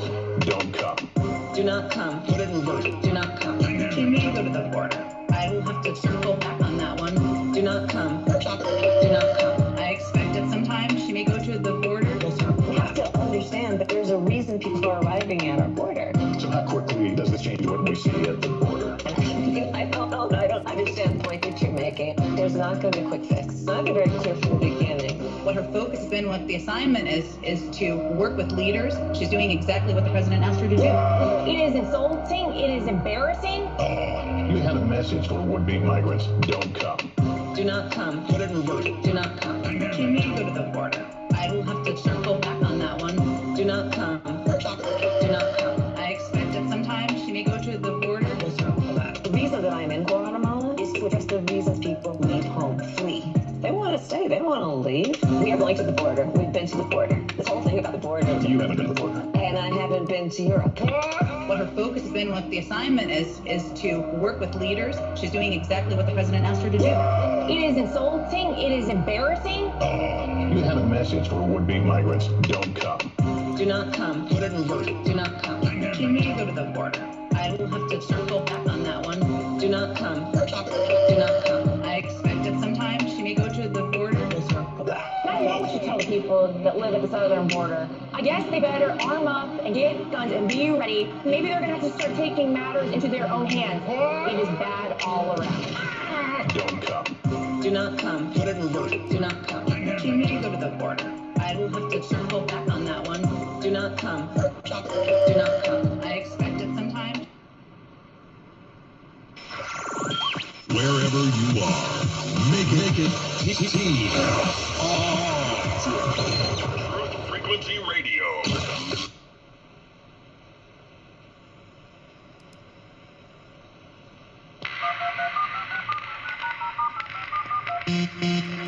Condition orange. Condition orange. Situation Delta in effect. Please enter your agent number now, followed by the hash key. We have to create culture. Don't watch TV. Don't read magazines. Don't even listen to NPR. Time comes when silence is betrayal. More for themselves and less for everybody else. But I'll tell you what they don't want. They don't want a population of citizens capable of critical thinking. They don't want well-informed, well-educated people capable of critical thinking. They're not interested in that. That doesn't help them. Think for yourself. Question authority.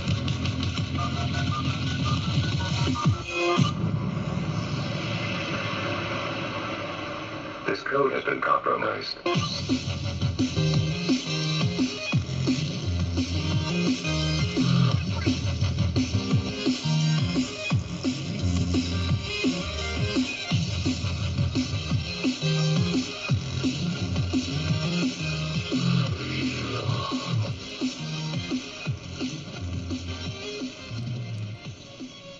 All right, let's go back out to New York. I think he's ready.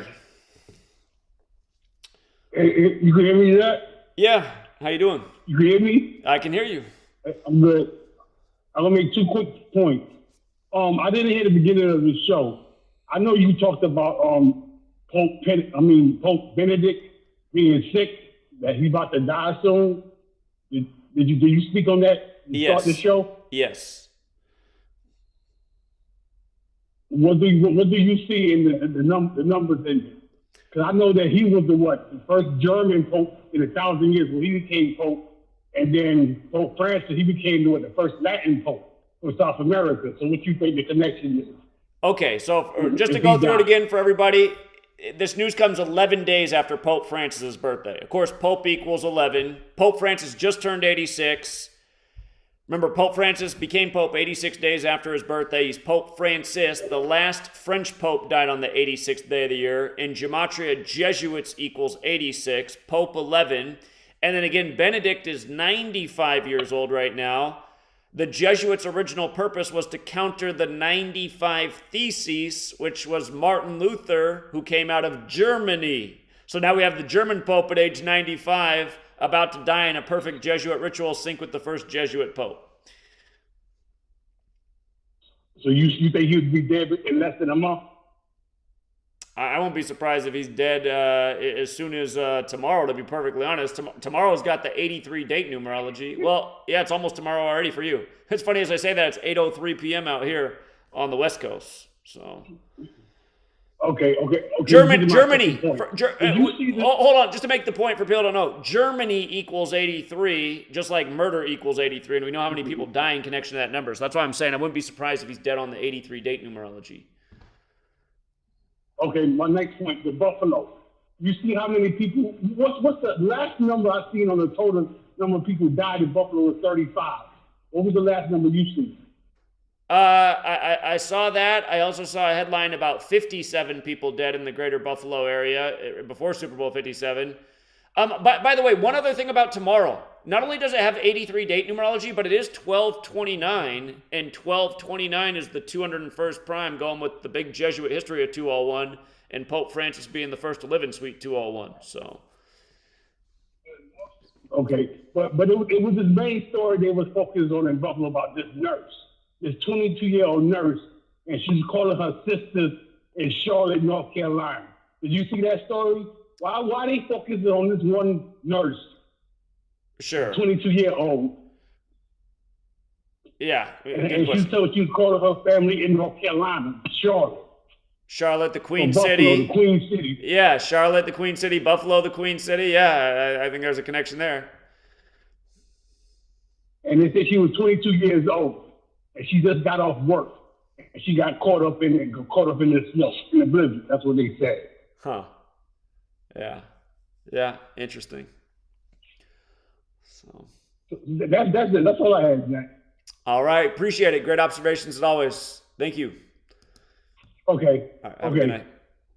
All right.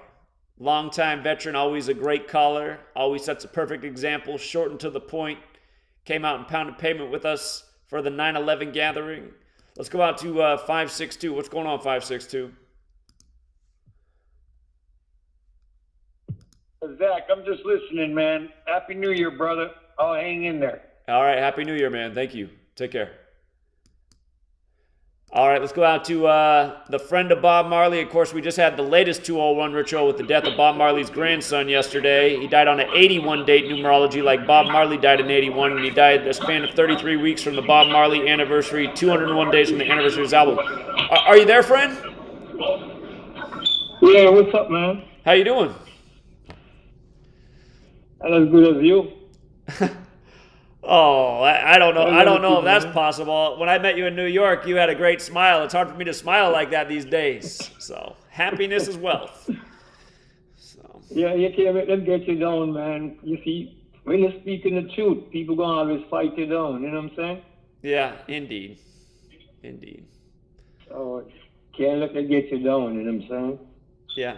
Indeed. Yeah, I know that. I pick up on that Bob Marley grandson thing, you know. I was saying to my friends and then, and one of them told me to stop on this a ritual. I said, yeah, that's it. Ain't no doubt about that. Yeah.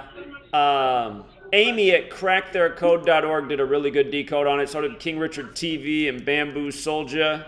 And yeah, again, just that persistent 201 pattern. He died 201 days after the anniversary of his debut album. So. Did you do a video on it? Say that again? Did you put out a podcast on that? I have not done a video on it yet. I have not done a video on it yet. I intend to. I haven't had a chance. Yeah, because I was looking today to see if you put out anything. So I noticed I never see anything. So I say it might be, you get caught up. I will. Stuff, you know? I will put out a video on it. But Amy has a website, cracktheircode.org, and she has a post on it at her website if you want to check it out. Oh, Amy? Okay. Yeah. And next thing you gotta send me a new address, man. I gotta send something in the mail for you. Well, I will do that when so far I still cannot get any mail at this house. They've said they're going to start delivering after New Year's, and I'm hoping that's going to be true, so I'll find out here soon enough. And if they start sending mail, I'll send you the address so you can send me something. Yeah. I appreciate that. Yeah, I'll send you something from Gary Knowles, you know? Okay. You remember I told you about Gary Knowles? Right, yeah. Yeah. Appreciate that. As soon as they get your mail coming to you, you can just text me. As soon as I get mail, I will send you the address. Thank you. Yeah. All right. No problem. I'll keep listening as usual. All right. Appreciate it, friend. Thank you. Yeah, all right. All right. Have a good night. Yeah, you too. All right. Let's go across the river from New York to New Jersey. Hey, Zach. What's up? Only a few quick points. First off, The last guy that called in, I wasn't going to mention this before, but he was basically saying that, you know, all these inventions that they can't be made by humans. And I mean, that's just something that I've never really agreed with because I've been an engineer for basically all my life. So, and I've looked at all these advanced patents and, you know, all these types of laser guns and beam weapons and whatever, and I've done my fair share of designing my own stuff that's based on that, that's even more advanced. So I just don't really subscribe to the whole thing that humans can't do it. Just because you can't do it or you can't understand it doesn't mean other people that are smarter can't. It's mostly people like me that are designing this stuff. It's just people more evil than me because, you know, they're designing it for these people to use. The other thing I wanted to say, I had an announcement. So I am going to be making a new Gematria calculator. It has all the old ciphers. It's going to be on the dark web and on the clear web too. But yeah, I'm gonna do a thing. If people could give me like $1 or like $3 a month, and if I have like $3 coming in, then I can pay for electricity and maybe pay like $100 for the computer if people want to donate. But yeah, that's pretty much all I'm gonna do. Because I'm gonna need to buy a nicer computer for that, for the server. The other thing I wanted to say is all the trolls I've noticed recently. This is the last thing I was gonna say. Recently, all the trolls are on my channel, and they're all saying like, "Oh, Zach, don't you know that Zach hates you? Don't you know that Zach doesn't like you at all?" And I saw that that Sports Gematria already acknowledged me and acknowledged the stuff I was saying. He's already made a video about me, but yeah, I didn't know that I was that much of a threat, but apparently so.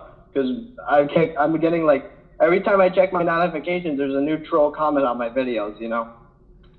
Yeah, the trolls are very active. They keep tabs on everyone in the community, and seemingly if you make a contribution, they're all over you, so...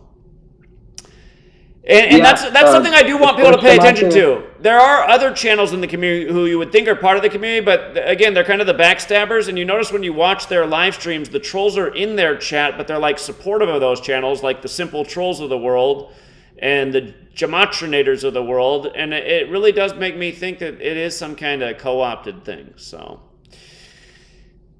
Yeah, I mean, some people just act weird. I think, honestly, you should have, like, a strike thing. I don't know about 3 strikes and you're out, but if people are doing, like, really weird stuff, I know Richard Quinn has, like, a bunch of complaints, and Sports Gematria is like, oh, he's just a guy trying to help out. Literally, I have friends that were complaining about him, and then people are saying, oh, Angel Baby, nobody complained about her. Wrong. I have friends that were complaining about her before he said anything about her. So these are all complete lies. But I mean, that's really what Sports Gematria does best, is lie. He got the clip of me saying that that I know for a fact that you never told people who felt lost to commit suicide, and then he put some other random clip of you not saying that, as if I was wrong. And then there was like a bunch of comments saying I was like an ass kisser or whatever, and they had like 30 likes or something like that. I don't know, but like.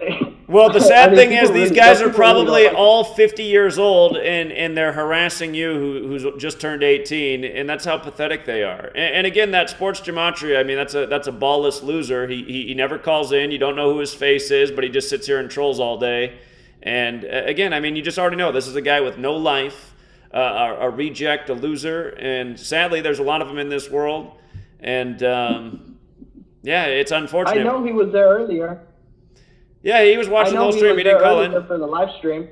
Yeah, it's too bad that these people exist and they're so miserable. And then again, it's amazing that there are troll forums. I still remember in Seattle they put it on the local news. It was like 2014 that Facebook had a local troll farm in one of the high rises where they're paying a bunch of people to troll people online for types of stuff that they don't prefer on their platform. I was like, wow, Facebook, that's a news story? Facebook pays trolls? Like, it blew me away in 2014 when I heard it. And then you know what? Next thing I knew, I had a pack of trolls harassing me left and right. I thought, God, it's like the troll farm is now attacking me. So. Yeah, and it's all the same people. I see the people on Sports Gematria, on my channel, leaving negative comments. I see Switzerland leaving a bunch of negative comments. Oh, can't you see Zach hates you? It's like, if you hated me, I mean, I think I'd be gone a long time ago. Yeah. Anyway, let's not talk about the trolls anymore, but do keep up the good work. Anyway. And let me know about whatever you need for your little idea there, because maybe I can help you out with that. So. Oh, no, it's okay. you know, I want other people to fund it. You know, if they want it, then they can pay for it, because I'm just going to buy the computer for like, I don't know, $100 or something. And then after that, electricity only costs like $3 a month. But yeah, it's okay. I don't want to ask you for money. I don't like asking for handouts. But, you know, if people want a free calculator, then, you know, we'll see how the support goes. If people don't really want it and they don't really want to support, then that's fine. And I just won't do it. But, you know, that's you know, just like a crowdfunded thing. But anyways, yeah, I'll let you get to other callers. All right. Appreciate it, buddy. Keep up the good work. Thank you. All right. Bye. Yeah, have a good night. All right. And we got somebody who we haven't heard from in a minute. And their name is Jonathan. And let me get him connected here. He wants to connect through Skype. Why is this thing being difficult? What? Oh, no way. Jonathan, hold on. He's just going to have to call through the phone. Skype. Okay. I used to be able to add Jonathan to the stream, but now it's saying that I'm at max capacity. What happened? I'm still paying the same rate. How am I at max capacity? I used to be able to have more people on. We'll do it the old-fashioned way. Hello? Jonathan, can you do the call this way? Yeah, I can. Okay, because yeah, Skype's saying I'm at max capacity. I used to be able to connect more than just the call board and the show, but it's saying I can't connect anymore, so we'll have to do it this way. Oh, okay. Okay. Or you can call into TFR if you just want to call the TFR line and I can pick up. Nobody else is on the line right now. No, we could just roll like this. I was just going to read a little bit about the book. Okay. So for people who don't know, Jonathan's finishing up his book, 38 Special, about all the dead rappers.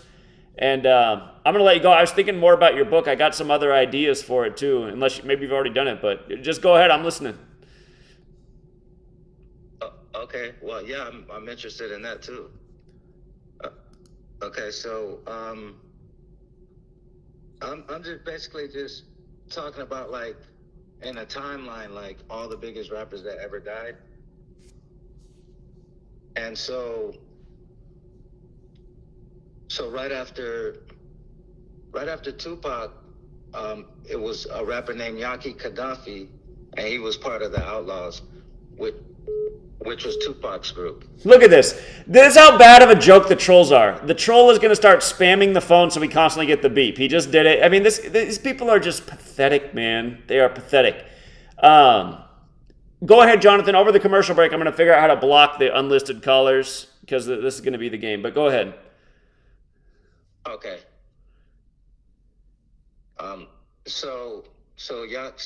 If you notice, like, Tupac died, but it wasn't just Tupac that died. It was a lot of rappers around him that died that had, you know, had stuff to do with it. For example, like Stretch, right? Stretch was a member of the Lab Squad, like Tupac. He died before Tupac. Then after Tupac, it was Yaki Gaddafi. Then, of course, after that, it was Biggie Smalls. Right. And so just for example, like for Yaki Gaddafi, right? We know about the number 42. Yaki Gaddafi equals 42 in full reduction. He was a member of the Outlaws and Dromicidal, which is both Tupac's group. So shooting equals 37, Dromicidal 37. Yaki and Tupac both died of shootings. The Outlaws and Dromicidal were both Tupac's groups. Yaki Gaddafi's real name was Yafu Akile Fula. That equals 67 and 86. Blood sacrifice, human sacrifice, double shooting, all words that equal 67, like his real name. The word human sacrifice equals 86. Gaddafi was shot and killed on 11/10/1996, just like Tupac was shot and killed in 96. Gaddafi was born in 77. He died in Orange, New Jersey. Orange, New Jersey equals 77. The word power equals 77. Now here's where the 38 comes in. The word Napoleon equals 38 in full reduction. He was a member of the Outlaws. He's also a member of the Outlaws. And it was his cousin, Rashad Roddy Beale, that killed Gaddafi. Roddy would only serve 7 or 8 years for the murder. When a rapper gets killed, it's rare that the assailant gets caught or does any amount of significant time. So can you imagine he murdered this person and only got like 7 or 8 years? Right. Yeah, how's that possible? So, right, it's like the death of a rapper doesn't really matter. So just moving on. Because basically, I'm just trying to get straight to the point and then just move on. So I could, for example, I got Freaky Ty. Okay. You remember Freaky Ty? I don't think I know that name, no. He was a member of the Lost Boys. Remember the group, the Lost Boys from Queens? With Mr. Cheeks? Okay. He was a hype man. And if you hear the music, you'll remember.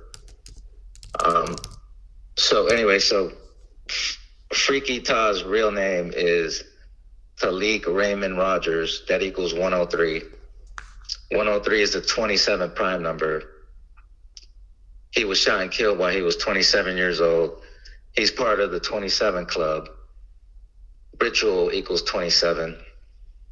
He was a rapper, but was more known as being the hype man for the group out of Queens, Lost Boys. The word Queens equals 27 as well.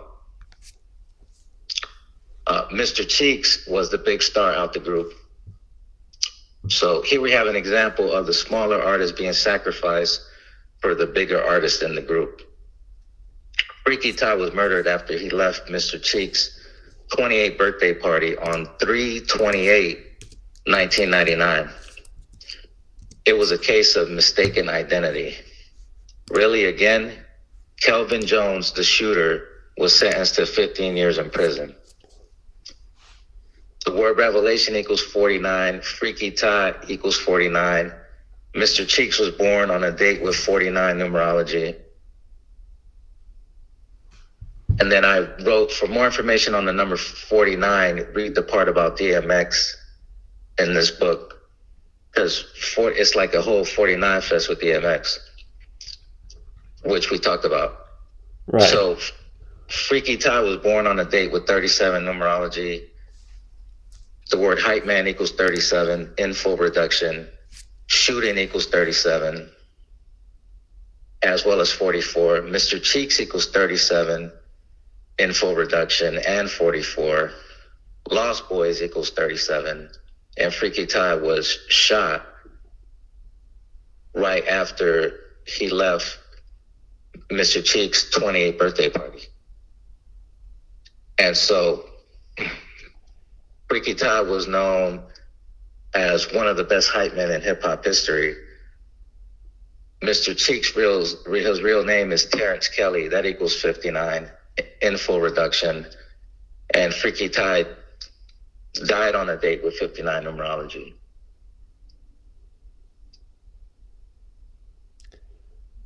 I'm listening. Is that making sense the way it's coming out? It is.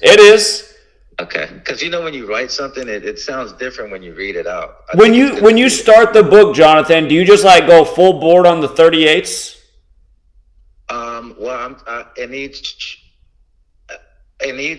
Well, for each rapper, I'm showing how the 38 is involved one way or the other. Okay, because my idea would be to start just like how I started my first book, where I just talked all about 26. I would just come out just blasting with the 38s and just like in the same order you introduce, because like almost every rapper's death has 38 in it. And then I would like go through just like segment by segment and then show the rest of the code and like, the specific numbers for their ritual, like exactly how Dark Man X is 49 and he's dead on April 9th and all the other 49s in that. But yeah, and maybe I was just also thinking like, just because there are a lot of quotes in music, like just like I said the other day, the Cypress Hill Rock Superstar song was on the radio and I was just listening to it and I was like, God, this song is just like spelling it out. Like, losing some of your peers, and you don't really know what it is to be a rock superstar until you're in it. And you're essentially, making the sacrifices. I'm just like, this song is really spelling out what's going on in this industry.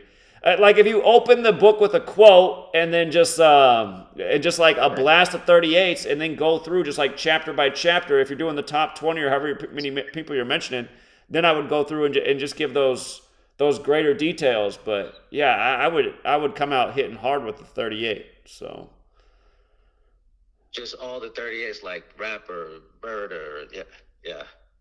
Yeah, because there's a ton. I mean, just in the time we've been doing this over the years, there's got to be at least 100 rapper deaths that we've covered where there's just like a clear 38. So yes. Now you might have heard of this one, Mossberg. Well, yeah, you actually have a blog on Mossberg. So Mossberg was a rapper from Compton, California. His real name was Johnny Burns. He died on July 4th, 2000, like 7/4, just after midnight in Compton. This is yet another pairing of 74 and 33 in a sacrifice, part of a long ongoing pattern. The word Compton equals 33, Burns equals 74, which was Mossberg's last name. He was killed the day before his debut album was to be finished, Nonfiction. This was no coincidence. He was discovered by DJ Quick. He was robbed and shot twice in the streets. Many people believed he was destined to have a huge impact on hip-hop. They even started calling him the Biggie of the West Coast. That's a big compliment. He was 21 years old.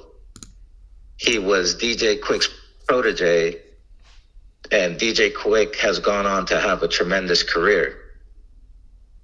So Compton is on the 33rd parallel. It said Jesus died on the cross at age 33. Johnny Burns equals 137. 137 is the 33rd prime number.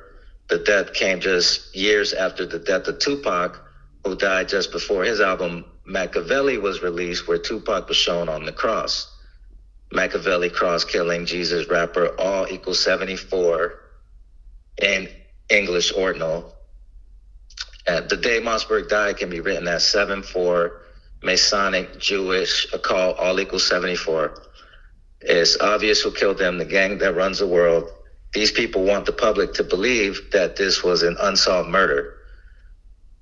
Mossberg met DJ Quick in 97, and recall how big that number is with the death of Biggie Smalls. Hold on. We got a commercial break. We'll be right back, everybody, with Jonathan. Sit tight. Okay.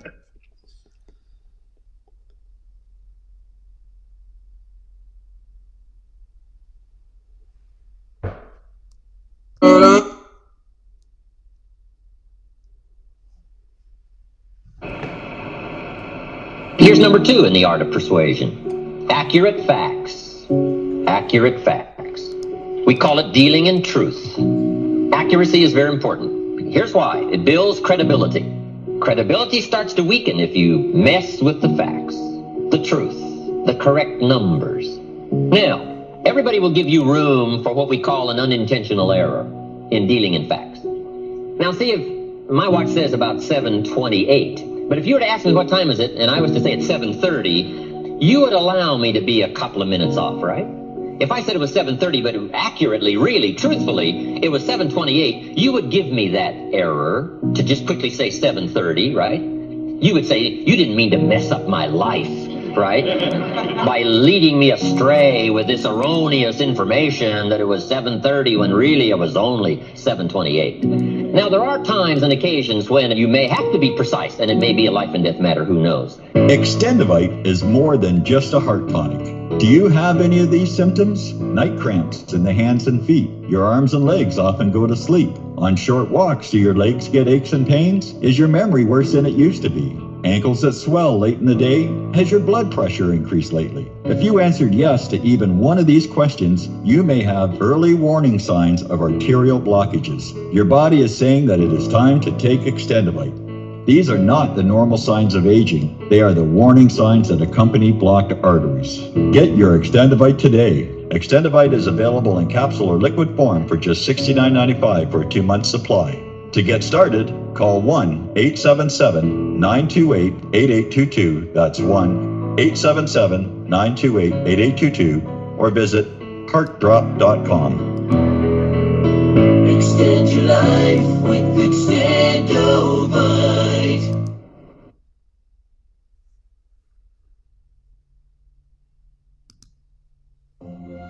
For millennia, mankind has been searching for answers to the big questions, such as, where did the universe come from? Where did we come from? Why are we here? Are we alone? And just what the heck is the Sasquatch all about? I can't promise you answers, and neither can the Woo Crew, but they invite you to join them Friday night at 7 p.m. Eastern, midnight in the UK, for Freaky Friday, exclusively on Truth Frequency Radio. Spirituality, multiverse, quantum mechanics, the occult, and so much conspiracy analysis that it will make your mind melt. Take my word for it. Freaky Friday. It's more than a show. It's a way of life. I am Stephen Hawking, and I am proud to be a Wookiee.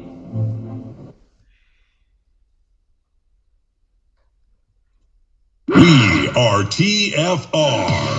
My faith in destiny is all I need to prevail. Truth Frequency Radio.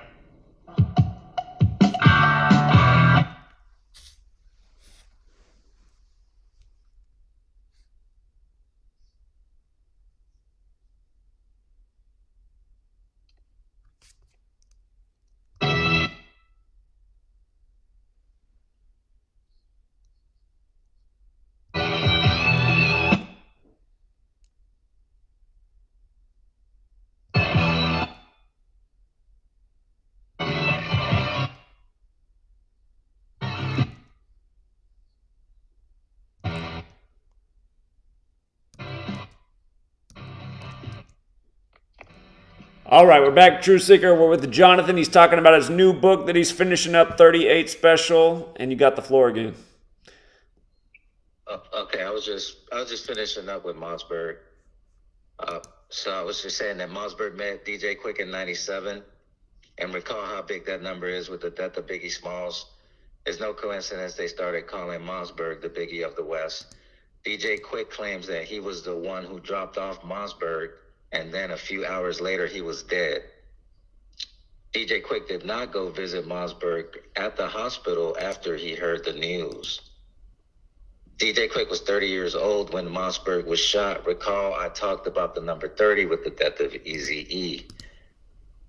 DJ Quick equals 27 in full reduction. Ritual 27.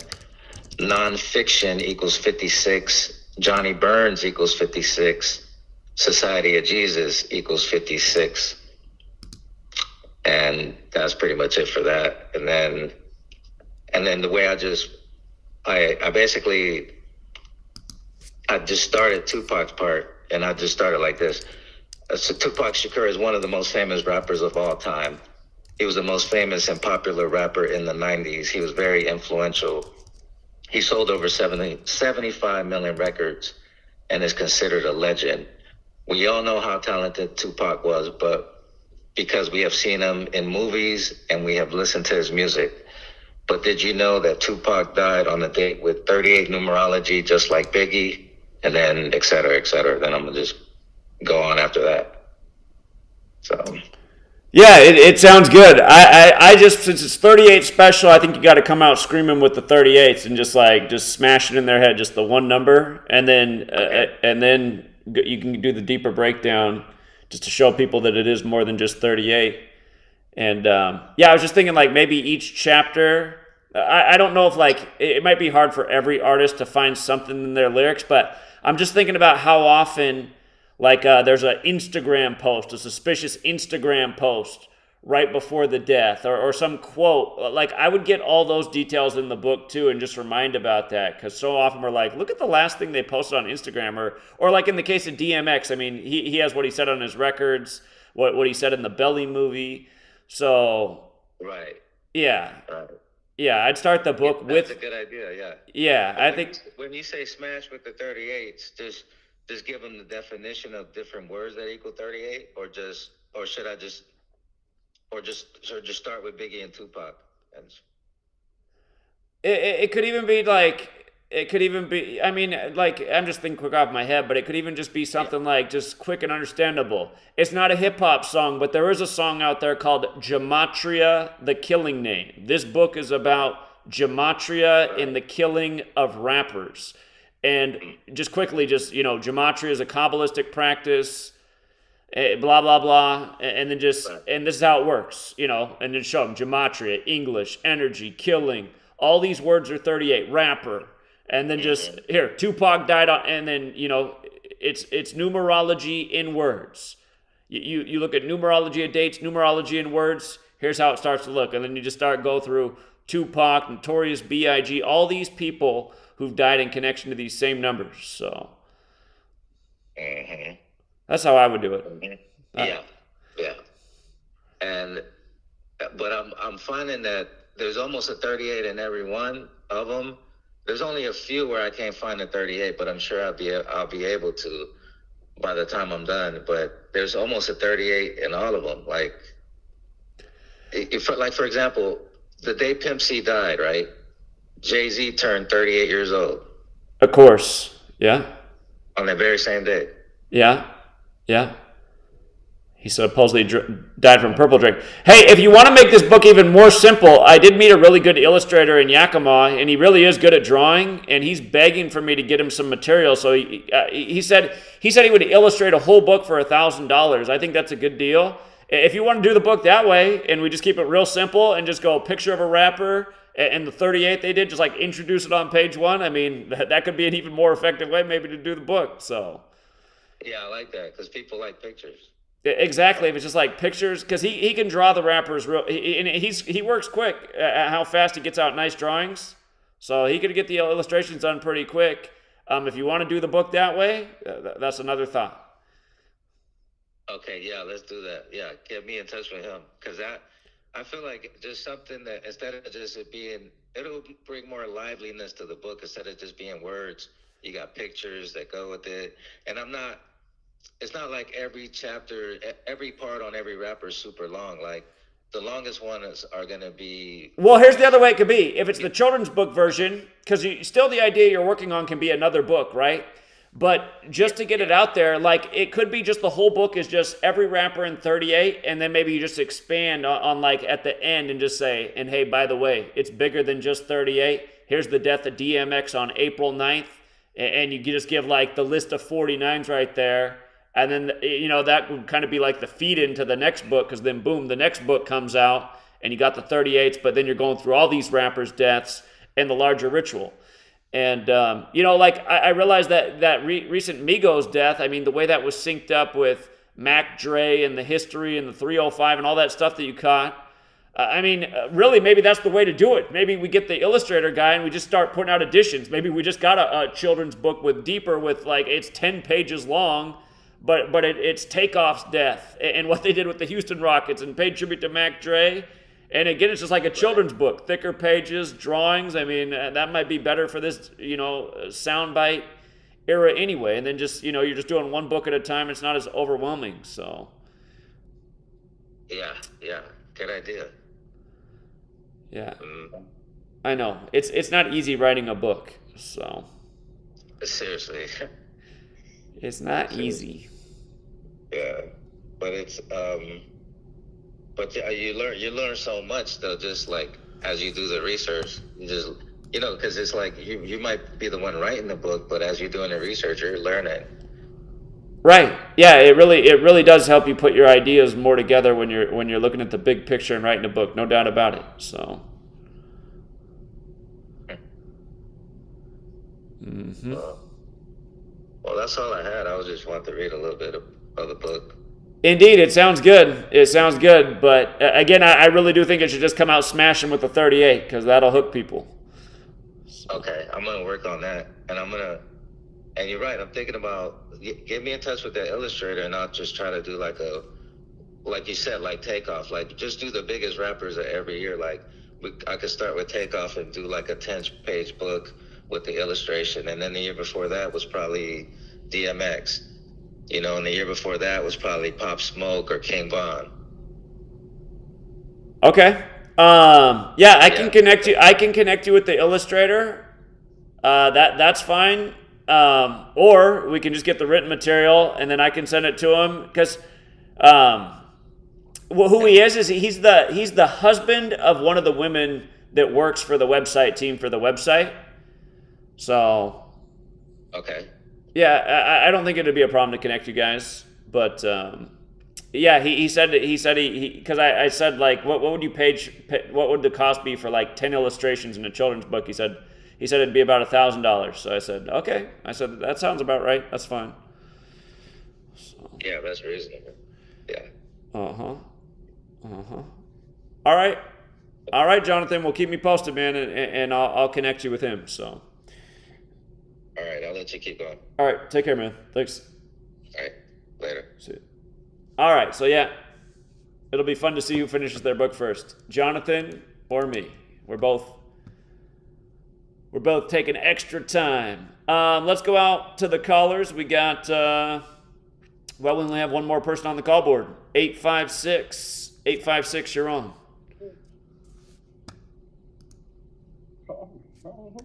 856.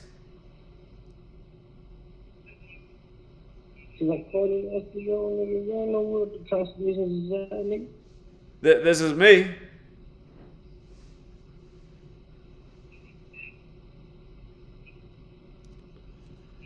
Eight 5 6. You're on. Shit, we go out stuff right here. All you gotta do is look out. Your volume is really low. I'm having trouble hearing you.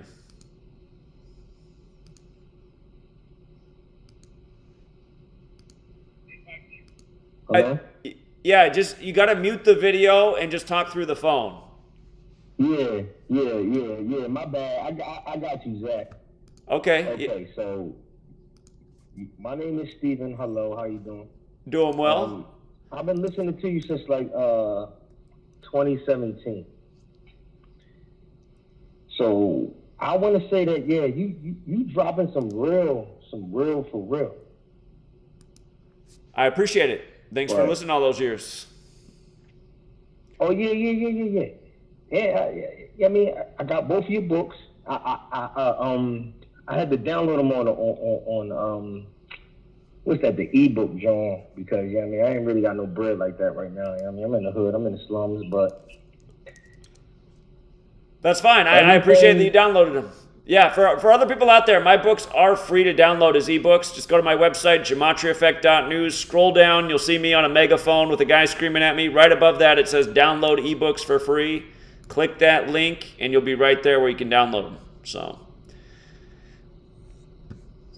Yeah, I just want to say that, like, so as far as this community goes, as far as the truth community, like, as people speaking their truths, let's speak our truths. But I feel like the world, the way we live, and the system that we run, it's too far gone. Unless we willing to pick up guns or do violence, then it's not going to change, because that's how they changed it. They changed the world through violence. So if we're not willing to pick up, if we're not willing to do violence versus the violence, then what chance do we have? Well, I don't disagree with you. I've said the same thing. This whole nonviolence idea is false, because the people who rule over us are violent killers, liars, cheats, thieves, and they did take over this country with those tactics. It doesn't mean we need to be evil like them, but we're going to have to use some of their tactics if we're ever going to remove them from their throne. So, I agree. So let me ask you, because where I'm at right now, I feel like the only thing we can do is go get some land, and we just start our own community, and then not be a part of this world anymore, because it's going to shit. Yeah, I've said the same thing. If we could create a sustainable community and find trustworthy people. I mean, that's the problem, though. You find out a lot of people are snakes. You might have people in your community, they might be there for a month, and all of a sudden they're trying to stick a knife in your back. So, I mean, that's the thing. You got to find reliable people. And like you said, the world's so far gone, it is hard to come by reliable people. So that would be the other trick to that. And and that would be the thing too. Like, even if we did start our own community, it's the FBI, the CIA, the government. I mean, the world leaders. They gonna stick somebody in there to try to corrupt. Because they want the whole world in corruption. They don't want nobody living free the way we should be living. Right. That is right. And this is when I bring up the point of starting our own community, because it's like, even if, okay, so in America, what you talking about 300 million, 350 million Americans, even if we all stood up and stand together, they still got the military. They still got nuclear weapons. They still got, they got technology we can't even fathom right now. So instead of standing up, I want to stand up to get rid of these guys, but I don't see we don't have any chance. What's your thoughts on that? Well, it is. I mean, it's a difficult uphill battle, and it is super challenging, and it seems unlikely and improbable. But one way or another, it's going to have to be done if anything's going to change, and that's why I stay here every day pushing and trying to get more people to wake up, because first of all, we need more numbers. And, it's just like, so today, real story, I went in a salon, right?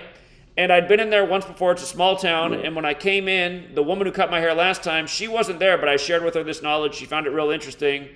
And because it's a salon, the other people that were in there that were working, they were actually listening to the conversation I was having with her. So when I came in, they recognized me. They said, "Hey, you're that numbers guy." And then, the one woman who said that, she was cutting another woman's hair. She just like outright stopped cutting the woman's hair. And then they're both asking me questions. I'm having a conversation with these ladies in the shop. Other people are listening.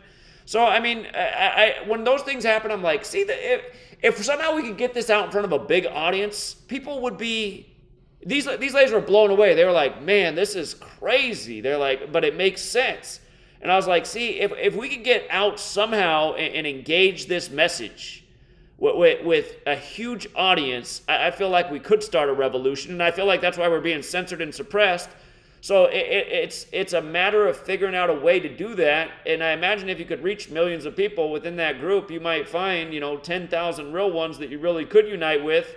And have if you need a small military to overthrow this fascist government. Because the thing is, I think a lot of people, it's just like when I was in New York, I could see in some of those police officers' eyes, I don't know if you saw what happened when we were in New York for 9/11, but I could see that some of those police officers knew that what I was saying was 100% true, and they're just thinking in their head, well, I'm just doing this because it's my job. And that's why I think, like, if a bunch of people rose up with the right message and said, listen, we're getting rid of this fascist enterprise in government. We know this whole thing sold us out. We know it's taxation without representation. This whole thing is corrupt. I think a lot of police and military would stand down and wouldn't do anything about it. So that's my thought, at least. Yeah.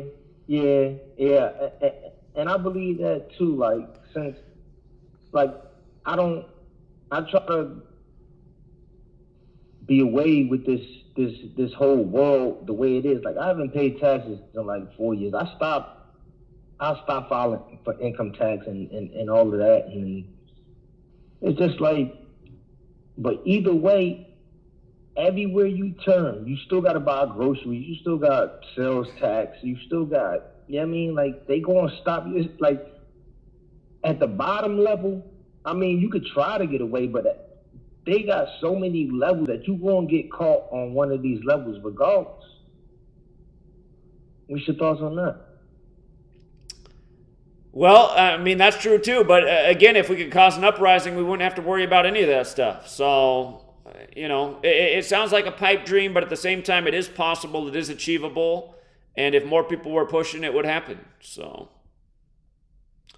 And I would say, okay, so this is my last thought. So I would say the people that live in the United States of America, they're not going to do anything. But if you look around the world, it's other, people from other countries that the militia and they do rise up against them. But like, whenever you talk about revolution and people rising up against you, always talk about the overseas. We never talk about America, except for the Revolutionary War, whatever. Ooh. But anybody that ever overthrew the government, it was overseas. So we should probably try to help or try to get more of them to help us, because we just stuck in the slave box. I hear that too. Yeah, that's absolutely true. And again, I think if a big movement started in America, it would inspire a lot of other places to make noise too. I mean, I don't know if you've heard callers from overseas call in sometimes. They'll say like, you guys in America need to stand up and fight for your First Amendment and your Second Amendment, because it's been taken away almost everywhere else, and you guys are one of the last beacons of hope. So again, if America starts the wave, I think a lot of other countries would follow. All right, true, Zach. That's all I got to say. I'm gonna continue listening, and I'm gonna holler back. Okay. Well, I totally get everything one. you said, and I appreciate you calling in and all the thoughts and questions and ideas. So thank you. Oh yeah. All right, thanks, bro. All right, yeah. Have a good night. You too. All right, take care. All right, let's see. We got, you know who it is? DK Stonewood calling in before the show's even over. What's up, DK? I only put myself in the queue because in case you ran out of callers. If there's anyone else, just go to them. I'll call you back. Okay, here. Yeah, you can call back after the show. I'll go to the next caller so they can get in. We'll come back to DK with Stonewood. We'll go overtime. All right, we'll be back with DK. Let's go out to AR. I believe that's Arkansas. Oh, hey, what's up, man? What's up? Yeah, thanks for calling. Can you hear me? Yeah. Okay. Your show, so I was trying to do one of my buddy mine to kind of wake up a little bit, and I was just using the number 42 and how it's used ritualistically with black people. So he's a big Marvel fan. I said, take this new anime movie, Marvel, the new Miles Morales movie. I said, all throughout that movie, you see 42 constantly. So he Google searched it. What do you know? They had an article how they were supposedly paying tribute to Jackie Robinson. And I've seen a lot of your videos how you talk about 42 and Jackie Robinson. So he's kind of come around. I didn't know if you seen too much of that, but that's just what I kind of wanted to bring, mention. Well, that's great. Yeah, you got to plant seeds where you can, and I appreciate that. Good story, good observation. Yeah. Oh, one last thing on the new trailer, because they pushed the new movie back. That's coming out. That was supposed to come out this year, but due to COVID, they pushed it back. In the trailer, you see him wearing two jerseys. Coincidentally, he's wearing number 42 in both jerseys. So, yeah, go figure. Of course, 42 in black blue as always. So, yeah, go figure. I was just like, what do you do? So, but that's all I have to say, man. Yeah, I appreciate it, man. Have a good one. Yeah, have a good night. Thanks. Have a great night. Yeah. All right, let's go out to 437. What's up, 437? Hey, Zach. I found a cool decode on the NBA. I was watching the Detroit Pistons at home, and if you check out their new arena logo in the center, it's pretty self-explanatory. But if you can Google Detroit Pistons new arena logo and click the first image on the top left, you'll see how blatantly obvious the symbolism of you could say Freemasonry sticks out. And this arena logo came out I think like a year ago, but they constantly change it. But it's so obvious that there's some sort of ritual going on there in Detroit. So I wanted to point that out. I'm sure you'll figure it out once you see the picture. It's pretty obvious. So if you could Google that and show your audience, that would be the one that looks like 33. Yeah. Yeah. Yeah. See, I knew you'd figure that one out really. Yeah. It's blatant. Yeah, I'm gonna pay attention if they're doing anything with 30. Tonight the Pistons paid us well. They had a great 83 ritual again. I love 83 in Detroit. So anyway, appreciate that. So that one, yeah, no problem. And also regarding the whole, when Americans fight, going to fight back the government and fight tyranny, I think the only way that will happen is you know, if these people like the lower class and the middle class, if they begin to lose everything, you know, like they can't even feed their families, I think that's when they'll fight back, because I feel like people are just products of their environment, and if they can get a few crumbs, you know, they'll be happy enough, you know, to not do anything. But as soon as, you know, the glories, as they call them, because I honestly think the top of the pyramid, you know, the Illuminati or these Jesuits, I honestly think that they're really afraid of the glories. Like they're really afraid of them. And if these glories, as they call them, if they don't have any food to eat, like, you know, this is why they try to, you know, give them like a few crumbs and whatnot, just to control them and keep them happy. Because they know if they don't have anything to lose anymore, then it's game over. Like, these people will fight back, and they will lose. They will, you know, they'll go crazy, you know. And so I think that's the biggest fear, you know. If you keep taking and taking some more, and then, you know, the people will eventually fight back. But if the markets keep going up and like they keep having enough, you know, welfare, you know, checks to give out, you know, just to keep them at bay, and then they won't fight back. But honestly, I think that one of these days, you know, their supply, like the lower class, they're going to have to fight, because the government's not going to be able to support them anymore. And I honestly think that's one of their biggest fears. That's one of the government's biggest fears is not being able to give enough crumbs out to the lower class, and then all hell will break out or break loose.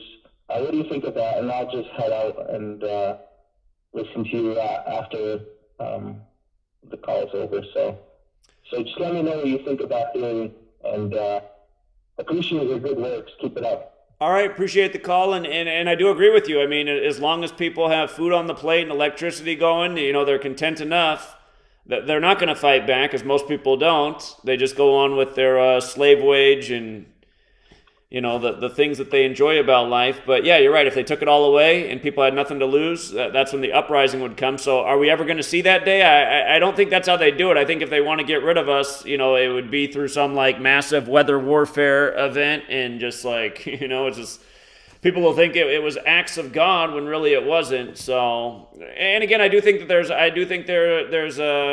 a slow kill right now with the old jab. There's a reason that there's so many vacancies all over the place at every work spot. But anyway, that's the end of the show, everybody. We'll be back next week. And for everyone hanging on YouTube, we'll take the DK Stonewood call here in just a moment. Overtime with DK Stonewood. Thank you to the super chatters. I do appreciate the generosity. And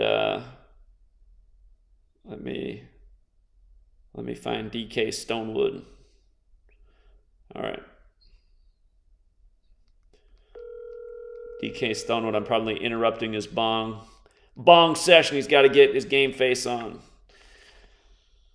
Hey, Zach. All right, he's ready. What's up, DK? What's up? What did Sweet Lady say about Monkey Point? Well, I asked her if she knew about that, and she said she didn't. May, she has headphones on right now. She can't. She has headphones on. She can't even hear me. But I shared with her, and she didn't know anything about that before. It was all new to her. So. Yeah, I'm pretty nerdy as far as history comes. So now when I start getting stuff about tidbits about Burma, I'll send them to you, because there'll be probably stuff she's never heard of. Sure. Yeah, I'll follow up with her, though, and see if she has any more thoughts on it. It was interesting. I watched it, too. So I guess what for, like, LA, I'm imagining what we're going to be like out in front of Staples Center or Cryptard Arena now, and like an hour before the game, and people while the people are piling in, and then you'll be calling the potential outcome of the game on the PA system, and, you know, along with sharing the Kobe stuff, and then the people will go in and watch their ritual, and we'll go, you know, eat or whatever in the spots nearby, and then when the game's almost over, we'll come back, and then and the people will come back out, be walking out of their game, and we'll ask them if they enjoyed their fixed game, and let them know we want money on it and we use it to pay for the food and a few tanks of gas while we leave. I mean, is that what you're thinking, or? That sounds like an ideal plan. It could be something like that, indeed. I have a feeling nobody's going to go anywhere because of all the like scalpers that are there. You're probably, once they hear you talk, they're going to be like, whoa, hold on, I want to hear some more of this. So I'm kind of imagining that it'll be the absolute opposite situation as the Hebrew Israelites, because most of these scalpers are black, and you could talk to them for a minute. You know, that's all they do is they're out on the street and they use their communication skills with the people to sell tickets. So yeah, I kind of am envisioning that. I know. Also, man, I can't even believe there's still people on here that are like actual real people, not like paid for shills and, you know, trolls and stuff that still believe in the flat earth. It's like, I mean, what are you even doing trying to do gematria? That's like, what, you know, that's like kindergarten, and gematria is like, you know, you're like out of elementary school almost already. Like you're not gonna. It's hard to do that stuff if you haven't gotten the stuff from like kindergarten and first grade. You know what I mean? So I always it's like brainiac, dumb, bust the scientifical. They oppose to the force, but the force is centrifugal. You know, go back and listen to that song. They'll tell you what's going on. Right. And then, you know, you've been talking about. I haven't listened. I mean, I could just see, you know, the title of the lives, and then I can, you know, I hear your first 10-15 minutes of, you know, all these, you know, trolls and people making videos and all this stuff just, you know, to detract from your work. The only reason any of these people were like launched and put out on the scene is because of you. That's it. These are all like confusion / misinformation / disinformation agents that just muddy the water and cause, you know, just cause like turbulence in the water when it would be better if the water was just perfect, because you would glide across it nicer, you know? So that's why, you know, all these guys like, you know, what's the guy's name? Brian Young. And then this guy, like, you know, with the Gematrinator calculator. I mean, I just heard you talking about it. And when I saw him on that first video, I was like, this guy looks more Jewish than Eric Snowden. What the hell is this guy doing here? And then he commented on my thing. He goes, yes, I'm 100% Jewish. I'm like, well, you know what I do with people like you? Just like, you know, when you're talking to a chick and you see a couple things that may be red flags. Well, when I see fake Jewish people, I stick about 13 red flags and I ground around them in a circle and then just let them sit in that circle. So, you know, that's what's going on there. These are all, I said that from the start, these are all, they wouldn't be there. They wouldn't even be out claiming anything about gematria if you didn't do what you did. That's it. They were created due to you. So, and as you can see, most of them don't know anything about it, you know, like really. And then you got like trolls like Gematria Gaming knows nothing about gematria, nothing about gaming, just wants to push some nonsense Bible shit. Like, dude, then why wouldn't you name your avatar be like Bible Thumper Moron or something? You know, why would you name yourself Gematria? It's so obvious. Like, at what point do you not realize that you have like a red flag on your head as soon as you walked in the room? So exactly. Yeah, people, man, these people are so bad, and they're gonna burn in the fire for it at the soul level for being so cowardly and pathetic and carrying these agendas out for these folks. You know, well, I don't care if you're paid or you just have to do it because you're from one of these, you know, inbred scumbag families. And I always tell people, I'm like, just like Chihuahuas are bred to be small and bark at everything for no reason, that's what these fake Jewish people are bred for. They're born and bred to lie. That's all they do. So, you know, that's what you can expect from them. And I mean, I guarantee none of these people will come out when I'm out pounding pavement. Guarantee. I'll tell them all this shit right to their face with a megaphone in front of everybody. So, and they will leave. Guarantee you. So, yeah. Also about that guy about Mithra that I was talking about, they worship Mithra. Mithra is a positive figure. They're not venerating or worshiping Mithra.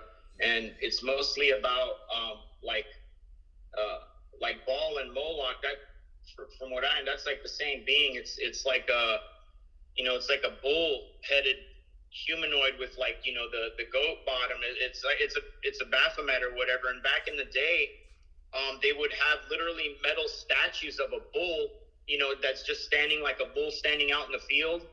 and it had a door on the stomach, like on the side, and they would open that door and they would put a baby in there and then close it, and the fire would be burning underneath, like the legs are like, like the stilts for a barbecue, and then that was called to immolate, immolate, and they would just burn babies like that. That was the offering to Moloch, to these evil gods. So that's kind of how that one works. So let me do the one.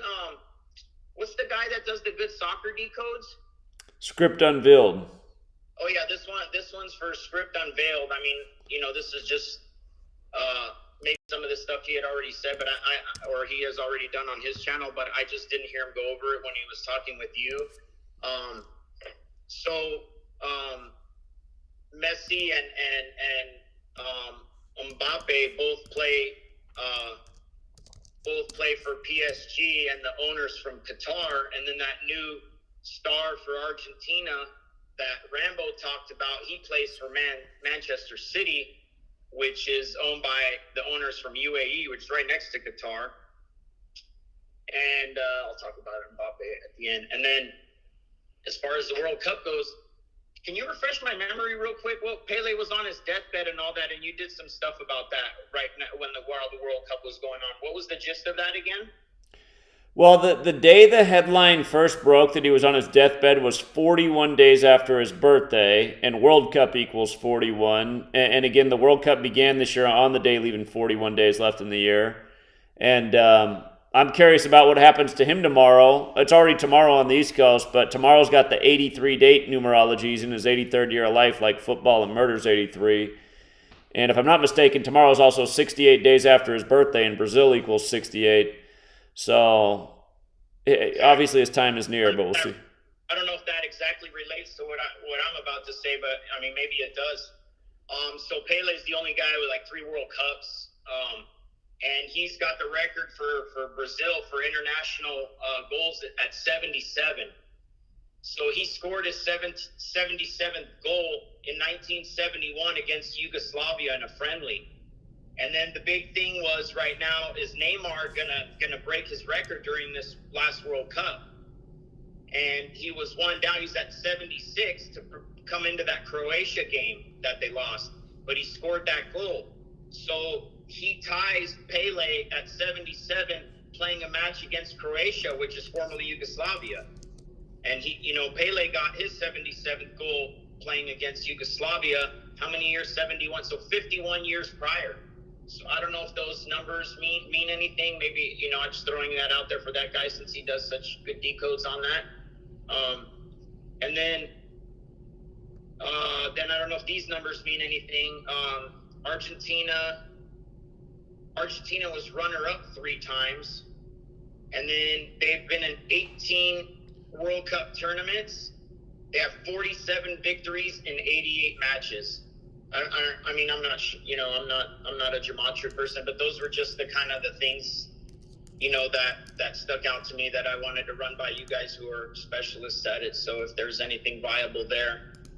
And then the last thing I wanted to say is, I'm pretty sure people don't know, but I think you went over this too. Mbappe, he's famous for having a transgender girlfriend. She's the first transgender model Playboy ever signed. I haven't really looked into her yet. It could even be, unless he's gay, because they asked him about it, and he was like, well, she's a post-op tranny, so there's a pussy there now that's been, the doctor made, so pussy's pussy, so I'm not gay. He literally said that, so I was like, well, that doesn't sound right. So either he's gay or it's just a chick, and they're just trying to say they're transgender to play with us, to try to... Well, and again, they're trying to push this transgender thing, and if these people are in arranged marriages and essentially become puppets on strings when they're made the superstars into the world on the world stage... Maybe he's really not happy about that at the end of the day, but that's the game he has to be Mbappe. And it's pretty sad to think about, because if he's out there making statements like that, it's almost like when I hear somebody saying that, I'm like, I don't think he really likes this situation to be in, because if you're trying to make arguments like that, you would just be with an actual woman. Right. Exactly. Can you, while I talk about, let's go talking about Christmas now. I have that. Oh, and then the other guy mentioned Tracy Twyman. That's another fake Jewish name, so be careful there. That could have most likely be another fake death and whatever. So, regardless of what information people put out, there's a lot of controlled op that are just there to put out the truth hidden in plain sight to just so they get away from their karma. Like, hey, we put it out through one of our, shills in the public, and then we killed off that character or whatever, So, yeah. Let's go into, while I'm talking about this real quick, can you pull up this thing? Just pull up a photo of it. They're called neural correlates of consciousness. It's a part of the brain. Neural what? Correlates, like correlating correlates. That's out of my pay range. Hold on. This is a new word to me. You know what the word, like, something correlates to something else? Oh, correlates. Oh, I got you. Neural correlates. Okay. I was hearing wrong. Okay, yeah. Okay, I got it. Okay, yeah. Anyway, so I'll just start talking about Christmas, because I heard people talking about, like, what's the reason for the Christmas tree and all that stuff. So, although, yes, that has been perverted, the original and the real reason for the Christmas tree is it's the journey of the soul. So, like, at the bottom, if we're going to build a tree, right? So we put up the tree, and then, at the bottom are going to be the presents. That's the present, or the present moment, which is called a present because it's the greatest gift. You have the present moment to learn. So it puts you in a state of where time is evolving and you're in the present moment. And if there was no time, it would be very, very difficult to learn.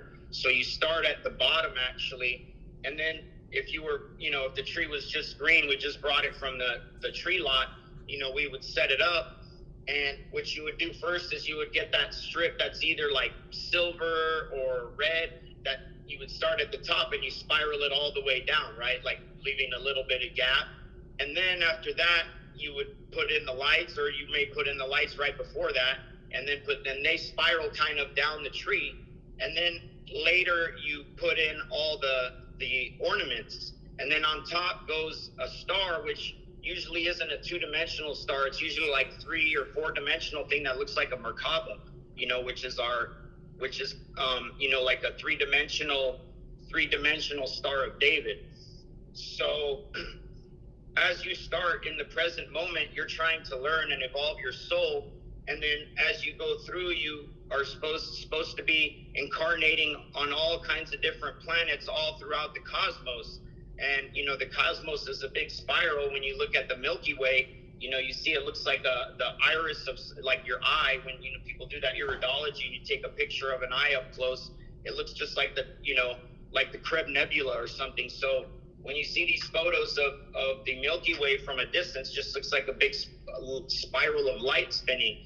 And as you're spiraling up that tree from the present moment, trying to get back to, like God, which would be the star at the top, or the central sun of the Milky Way, you're going past all kinds of stars, which would be all the lights on the tree and all the planets that you're passing on the way. And then you finally get up to where, you're merged back with your higher self, or, the plane of the Logos, which would be the galactic central sun, which is that star at the top. So that's what that meant to the ancients. And then that got, all perverted into all kinds of crap. And then, like, if we're thinking, okay, we just got after Christmas, so what? Jesus was born on Christmas, or he was, or he came back from the dead on Christmas? Because, on the 22nd and 23rd and 24th, the sun is dead, for 3 days, for 72 hours. Then it rises again, going back, from the winter solstice, where it's dead for 3 days and doesn't move. Then it rises up again. So is that his birthday, or is that the day he comes back from the dead? Well, so you were talking about, like, oh, are these stories even real? Did the guy even exist? And then now we can talk about this photo you have up on the screen. Do you have that neural correlates of consciousness thing up? Yeah, it's up. Okay, so there's these neural correlates of consciousness, like the seat of the soul is the pineal, but this is like these neural correlates of consciousness are 3 nerves that wrap around the inside of your skull that look like a crown of thorns. So when they crucified Jesus and he's got a crown of thorns, that's actually the allegory for the higher consciousness, because that's how your soul and spirit, your essence is interacting with your brain, is through those neural correlates of consciousness, which is why they're called that. And I had you pull that up because it's not some like airy fairy thing I just thought of, is out of the medical textbooks, so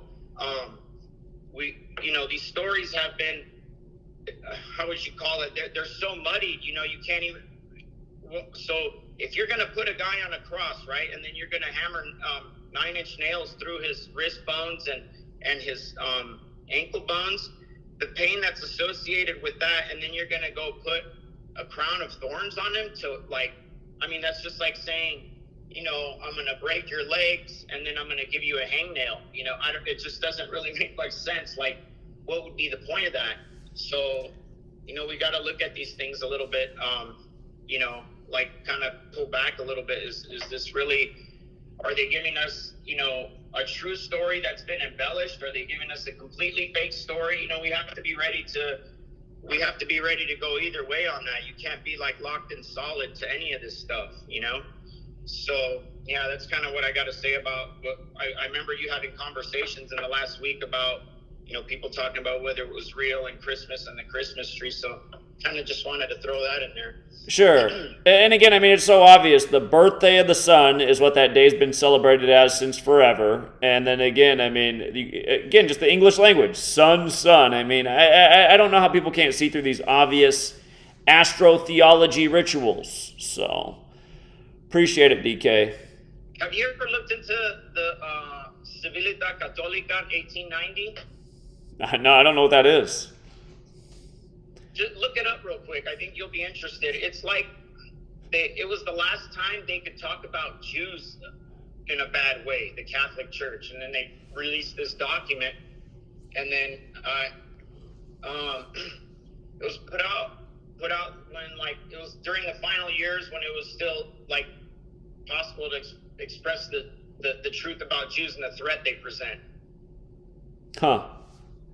Will you text me that? That name was unreal, and I gotta be honest, I'm tired, man. I don't want to type it all in right now. If you can text me the link to what that is, I will definitely look into it. That's new information to me. Okay. Yeah, well, all right. Well, if you're tired, we'll just end it here. We could go on. We could keep going, but just do it next time. All right, DK. Well, appreciate you as always. Great information. Thanks for always closing out the show on a high note. Appreciate it. All righty. All right, man. Take care. And thanks for taking the call. Always. Yeah, take care. All right. Yeah, and just I see you guys in the chat saying, what's the latest with Richard Quinn? You guys, the reason I can't stand Richard Quinn, and I'm just done with him. There will never be another chance for Richard Quinn. He's done. It's over. The guy is a joke. Arthur, who's starting all this drama, then sends a message to Richard because he brought it up. He's like, how come you went against Richard Quinn, New York? I was like, dude, he started a fight with the Hebrew Israelites. It was unnecessary. Just for me saying that, Richard Quinn gets all butthurt, uploads a 30-minute video. And then what was sick is he called into Arthur's live stream and told a blatant lie. And then Arthur told a blatant lie back to him. And I had the stream playing in the background, listening to their crap. And I tried to call in at that point. And Arthur's like, I'm not taking his call. I was like, yeah, he doesn't want to take his call because he doesn't want me to call out his blatant lie that he just said. I mean, the guy's a sociopathic liar. But then I was annoyed that Richard lied too. And when I called Richard, I said, how come you just lied about that? Because we both know that's not how it went. And he goes, well, because you lied about me because I didn't try to start a fight with the Hebrew Israelites. I just threw down my bag and let them know I wasn't going to take their crap. I was like, oh, okay. I mean, it's just like, you guys, there's a reason that this guy's alone in the world. His kids hate him. He doesn't make any sense, you guys. He doesn't make any sense as a human being. He's always like, I don't really like the Gematria. I just like to do the number riddles. We don't really need this with us. It's just like, if you guys were watching when I was in Cleveland, he gets on the megaphone and starts screaming through the megaphone at 3 guys about 9/11, and they're looking at him like he's crazy as hell. And I said, hey, Rich, we're here in front of the Cavs Stadium in Cleveland. Let's talk to him about LeBron James went on the road. King James' birthday. They're like, what? I was like, did you guys know when he won the championship was on the real King James's birthday? They're like, really? I was like, Rich, come on, man. So, I mean, it's just like, Arthur's a clone of me. Richard's a clone of me. I don't need clones of me. They're not advancing the research. They're not bringing new knowledge. They're just guys that got egos and want to say that they're the number one supporter. They're the number one decoder. They're the number one. I mean, how both of them are that way. And then here they are calling in both lying. And it's like, see, you guys aren't a help to me. You guys are like little leeches that are bad optics, And for anyone who feels differently, I'm sorry. You don't have enough intelligence to see through what I'm saying is true. Richard Quinn is a joke of a human being, and he proved it again today. And again, it's just like last week. Last week I was already busy. He calls me up, hey, Zach, will you please do a stream for me on my birthday? It would mean a lot to me. And I'm just like, okay, I've already given this guy a million chances. I don't really owe him anything. And then I do it for him and make it seem nice. And look at what he's doing just days later. Days later, he's back to being a little bitch. And that's what he is. And again, he gets so butthurt. He's like a little girl. Sorry, young ladies. But he is. He's like a little girl. You're that mad that I said that you tried to start a fight with the Hebrew Israelites? I mean, just own it. Stop being such a fucking pussy. God. Yeah. So anyway, Richard Quinn is done for, and Arthur's a joke too. And again, Arthur, in New York, I offered to give him money because he said he didn't raise enough money for his film. I said, whatever you need, I'm happy to pay the rest for you. I was trying to make amends with Arthur, even though I didn't really have any reason to make amends with Arthur. Arthur's been a punk. I didn't have any reason to do anything nice for Arthur. I invited him to come out there, offered to pay for his film, and he said back to me, he goes, if I don't raise the money, I'll let you know. And then what did he let me know? He said, I raised enough money, I don't need any help. And I could tell that even though I invited him out and it seemed kind of okay, I could tell there was tension because he got annoyed when I asked him to cover the Tuskegee thing. And I could tell when I offered him money, he's like, I'll let you know if I need any. I might still raise it yet. So then he goes on a stream day, he's like, Zach said he'd give me money and he never gave me anything. It's just like, dude, what a fucking loser you are. And then Richard Quinn said, yeah, he did the same thing to me. Richard Quinn declined my money like 5 times. I mean, it's just like, okay. And honestly, I would have liked to have given Richard Quinn money because he sent me t-shirts. Even though the guy drives me nuts, he's made a bunch of t-shirts for me. He always sends them in the mail. And I've offered him and he says he doesn't want anything. Then he gets on the stream and does that today. I'm like, these people are fucking losers, man. God. It's maddening. So, anyway. Yeah, no, it's just, I mean, these guys are a joke. And then they're always like, him and Arthur are very similar. They both have big egos. They both think they're like the number one at presenting Gematria. When I did the stream with 40 Central, Richard Quinn left a comment. He's like, Zach, you really dropped the ball on that Super Bowl decode there. I was like, I didn't hear anybody else complaining about the presentation I gave. So anyway, yeah, don't ask me. Again, I get tired of these people in the chat like, oh, bring back, dude, have sympathy for Richard. No, you guys, the guy's a skeezy loser, period. They're cancers. Adios.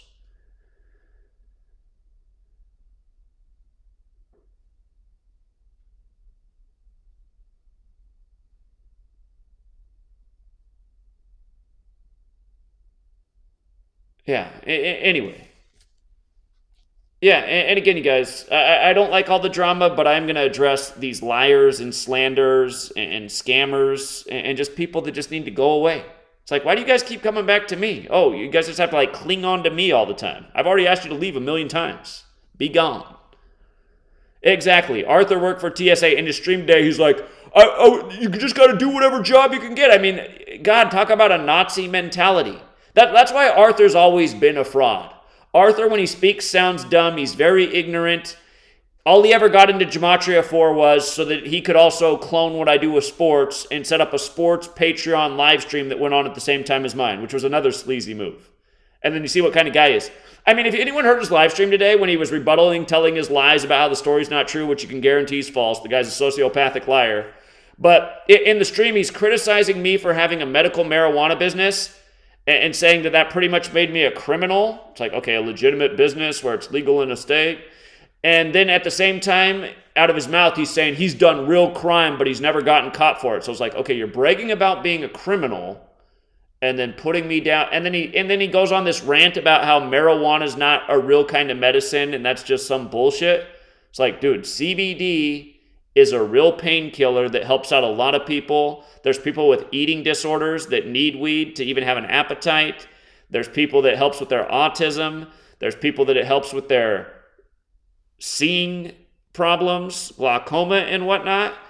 I mean, the guy's just an ignorant moron. He's never been a good representative of the work. And from now on, I'm not giving anybody the benefit of the doubt. If somebody seems skeezy, that's what I got to work on. I give skeezy people too many chances. So those days are over. Itachi, the one clip they have of you that makes you look bad, be nicer to homeless people. You shouldn't be giving the homeless guy on the street a hard time. Come on, man. So, but yeah, I know Itachi means well, and, but yeah, be nicer to homeless people. God. But the fact that people who are like outright liars and frauds and criminals trying to put you down, it's like, okay, putting him down for that doesn't make you a better person. So, anyway.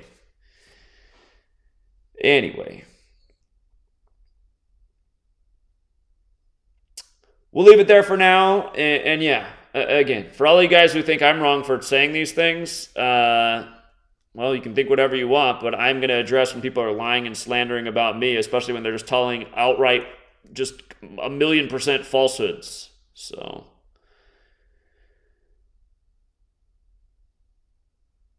all right, True Seeker, we'll leave it there. Have a good rest of your night. If you're in the other part of the world, have a good day. I saw you're out there, D26. Welcome back. Looking forward to your next decode. And yeah, exactly. I mean, who's bringing a cameraman to the Dominican Republic to say, look at how nice I am? I mean, it was just, right as I want to get off, D26 calls in. Okay, well, I got to give D26 some airtime, but then I do need to get off because I'm tired. I've been up. I didn't sleep well last night, and I've been up since I was early. What's up, D26? I'm good. How are you? I've been better. What's up? So, I heard you decode about a few things. Again, I've been missing your streams. But did you cover about the World Cup that the penalty shootouts in which Argentina won was 4-2, right? The scoring penalty was 4-2. Right. And the winning team of the World Cup was given the prize of $42 million. Did you know that as well? Yes. And does that make any connection with the 42? Of course it does. Of course it does, because on the day leaving 42 days left in the year was the day that the international news broke that Messi was staying in room 201 separate from the rest of the team. And as we know, Jesuit equals 42, and it was a big Jesuit ritual in tribute to Pope Francis. So I didn't know about the room 201 with Messi, so that's a good one. So I can add something to that is that if you decode Argentina versus France, that equals 177. The same. The championship game was 177 days after Messi's birthday, so that's that 177-201 coming together. Yeah, I got three connections to that. So as I said, Argentina versus France equals 177. And 18th of December equals 177, like the date it was being played. And the finals was 177 days after Messi's 35th birthday. And Catholic equals 35. Huh, yeah, good one. I hope you got that. The 177 days after Messi's birthday was the finals, the World Cup finals. And it was on the date, 18th of December. And if you spell it out, 18th of December, that equals 177. Just like the match that was Argentina versus France. Yeah, those are great observations. And something else, if you remember the last conversation we had probably over a month ago, I said to you at the end of the call that probably it's time up for Pope Benedict. Did you remember that? I had also pinned the date. Probably it would be second week of January. Probably he might take the bucket in second week of January. Because if you write Pope Benedict, that equals 114. And January 14th to the day... Let's see if he makes it through tomorrow. I'm wondering if it could be on 12/29. That's the 201st prime and a date with 83 numerology when Germany's 83 and we know what else is 83. So And it is also tomorrow. It's 12:29 over here right now. It's Albert Pike's birthday. And Yeah. last year we had Ghislaine Maxwell's trial on this day. Yeah. Yeah. So I wouldn't. There'll be some big headlines tomorrow, and it could end up being Benedict. So Let's see. I probably like kind of expected that, and then I see the news that Pope Francis is talking about the deteriorating health of Pope Benedict.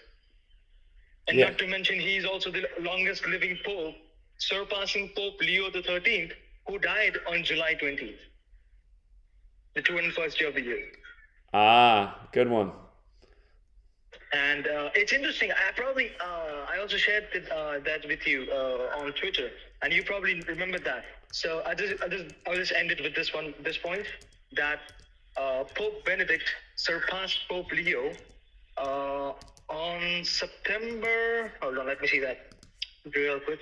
It was in September 4th, I guess, and that was 4 months and 16 days.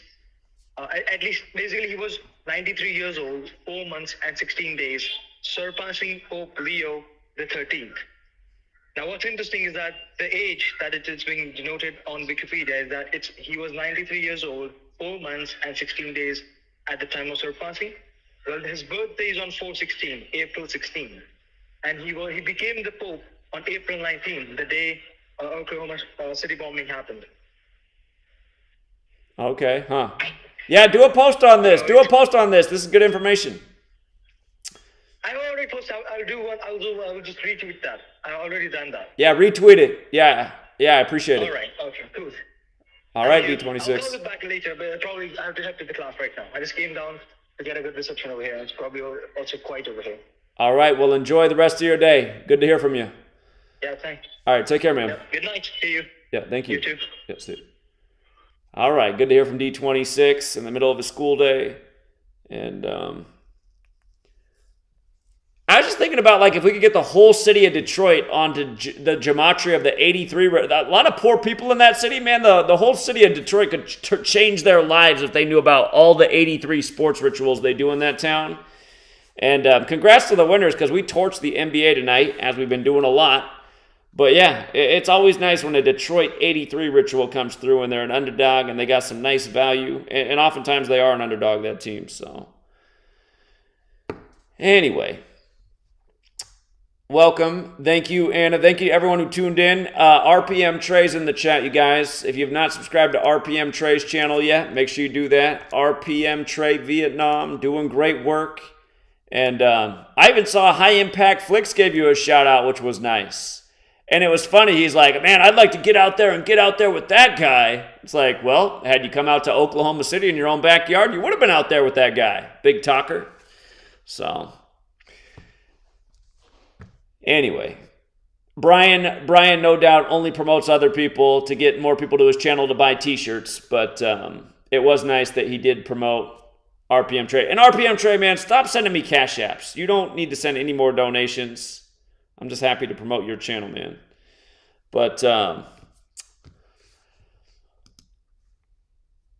yeah, if you guys are not subscribed over there, please support the other people in the community. Give a subscribe. Itachi Decodes, Cuts1. Gematria32 is doing a lot of good updates. You know, Cuts1's always checking in from the mountain. Itachi, he's always got something to say. He's got a decode a day. You know, and Gematria32, he's doing a lot of updates. So he was the resident comedian when we came out to New York. So he got me with a prank right away. He had like on a Fordham sweatshirt. I was like, what in the world? And then when I found out it was Gematria32, I was like, oh, it's all starting to make a lot of sense right now. So, well, I forget, what sweatshirt did you wear the next day? Like Boston College or something, some other Jesuit school? I'm trying to remember what it was. Jokes upon jokes. And Shark, man, appreciate you too, but seriously, you're another person who doesn't ever need to donate $1. So, I heard you say you're going to do an interview with the politician. That should be interesting. I'll be tuned in for that one. So,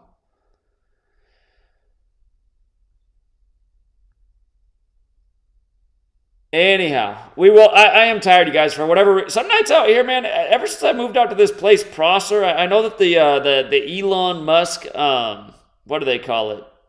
His internet thing is like headquartered for the region out here.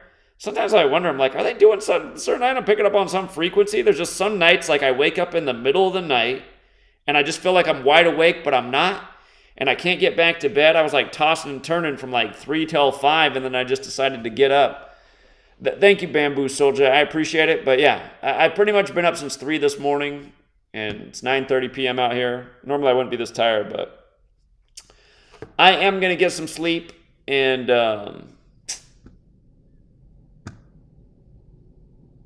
yeah, thanks for, again, tuning in, hitting the like, hitting the share, always supporting the work. And at the beginning of next year, I'm going to make the announcement on if I'm doing LA in January or not. I want to do it, but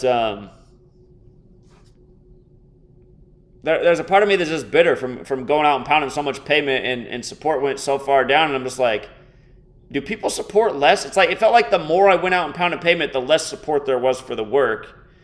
And it's not just about the support, but again, I don't know how we're ever going to push the movement forward unless we can grow our numbers and get some serious resources to make something happen. So, and it seems like the only thing that people really want to support, well, I shouldn't say anyone. There's a lot of people that do support, but it seems like most people just want sports picks, and that's all they care about. And it's just like, God, I wish people cared about more than sports picks, man. And by the way, it also what sucks is only charging $5 a month and almost hardly no one tips. It's like, dude, we torched this night.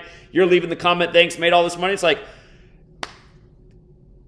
can somebody find a generosity bone? Anyway, we'll leave it there, you guys. And until next time.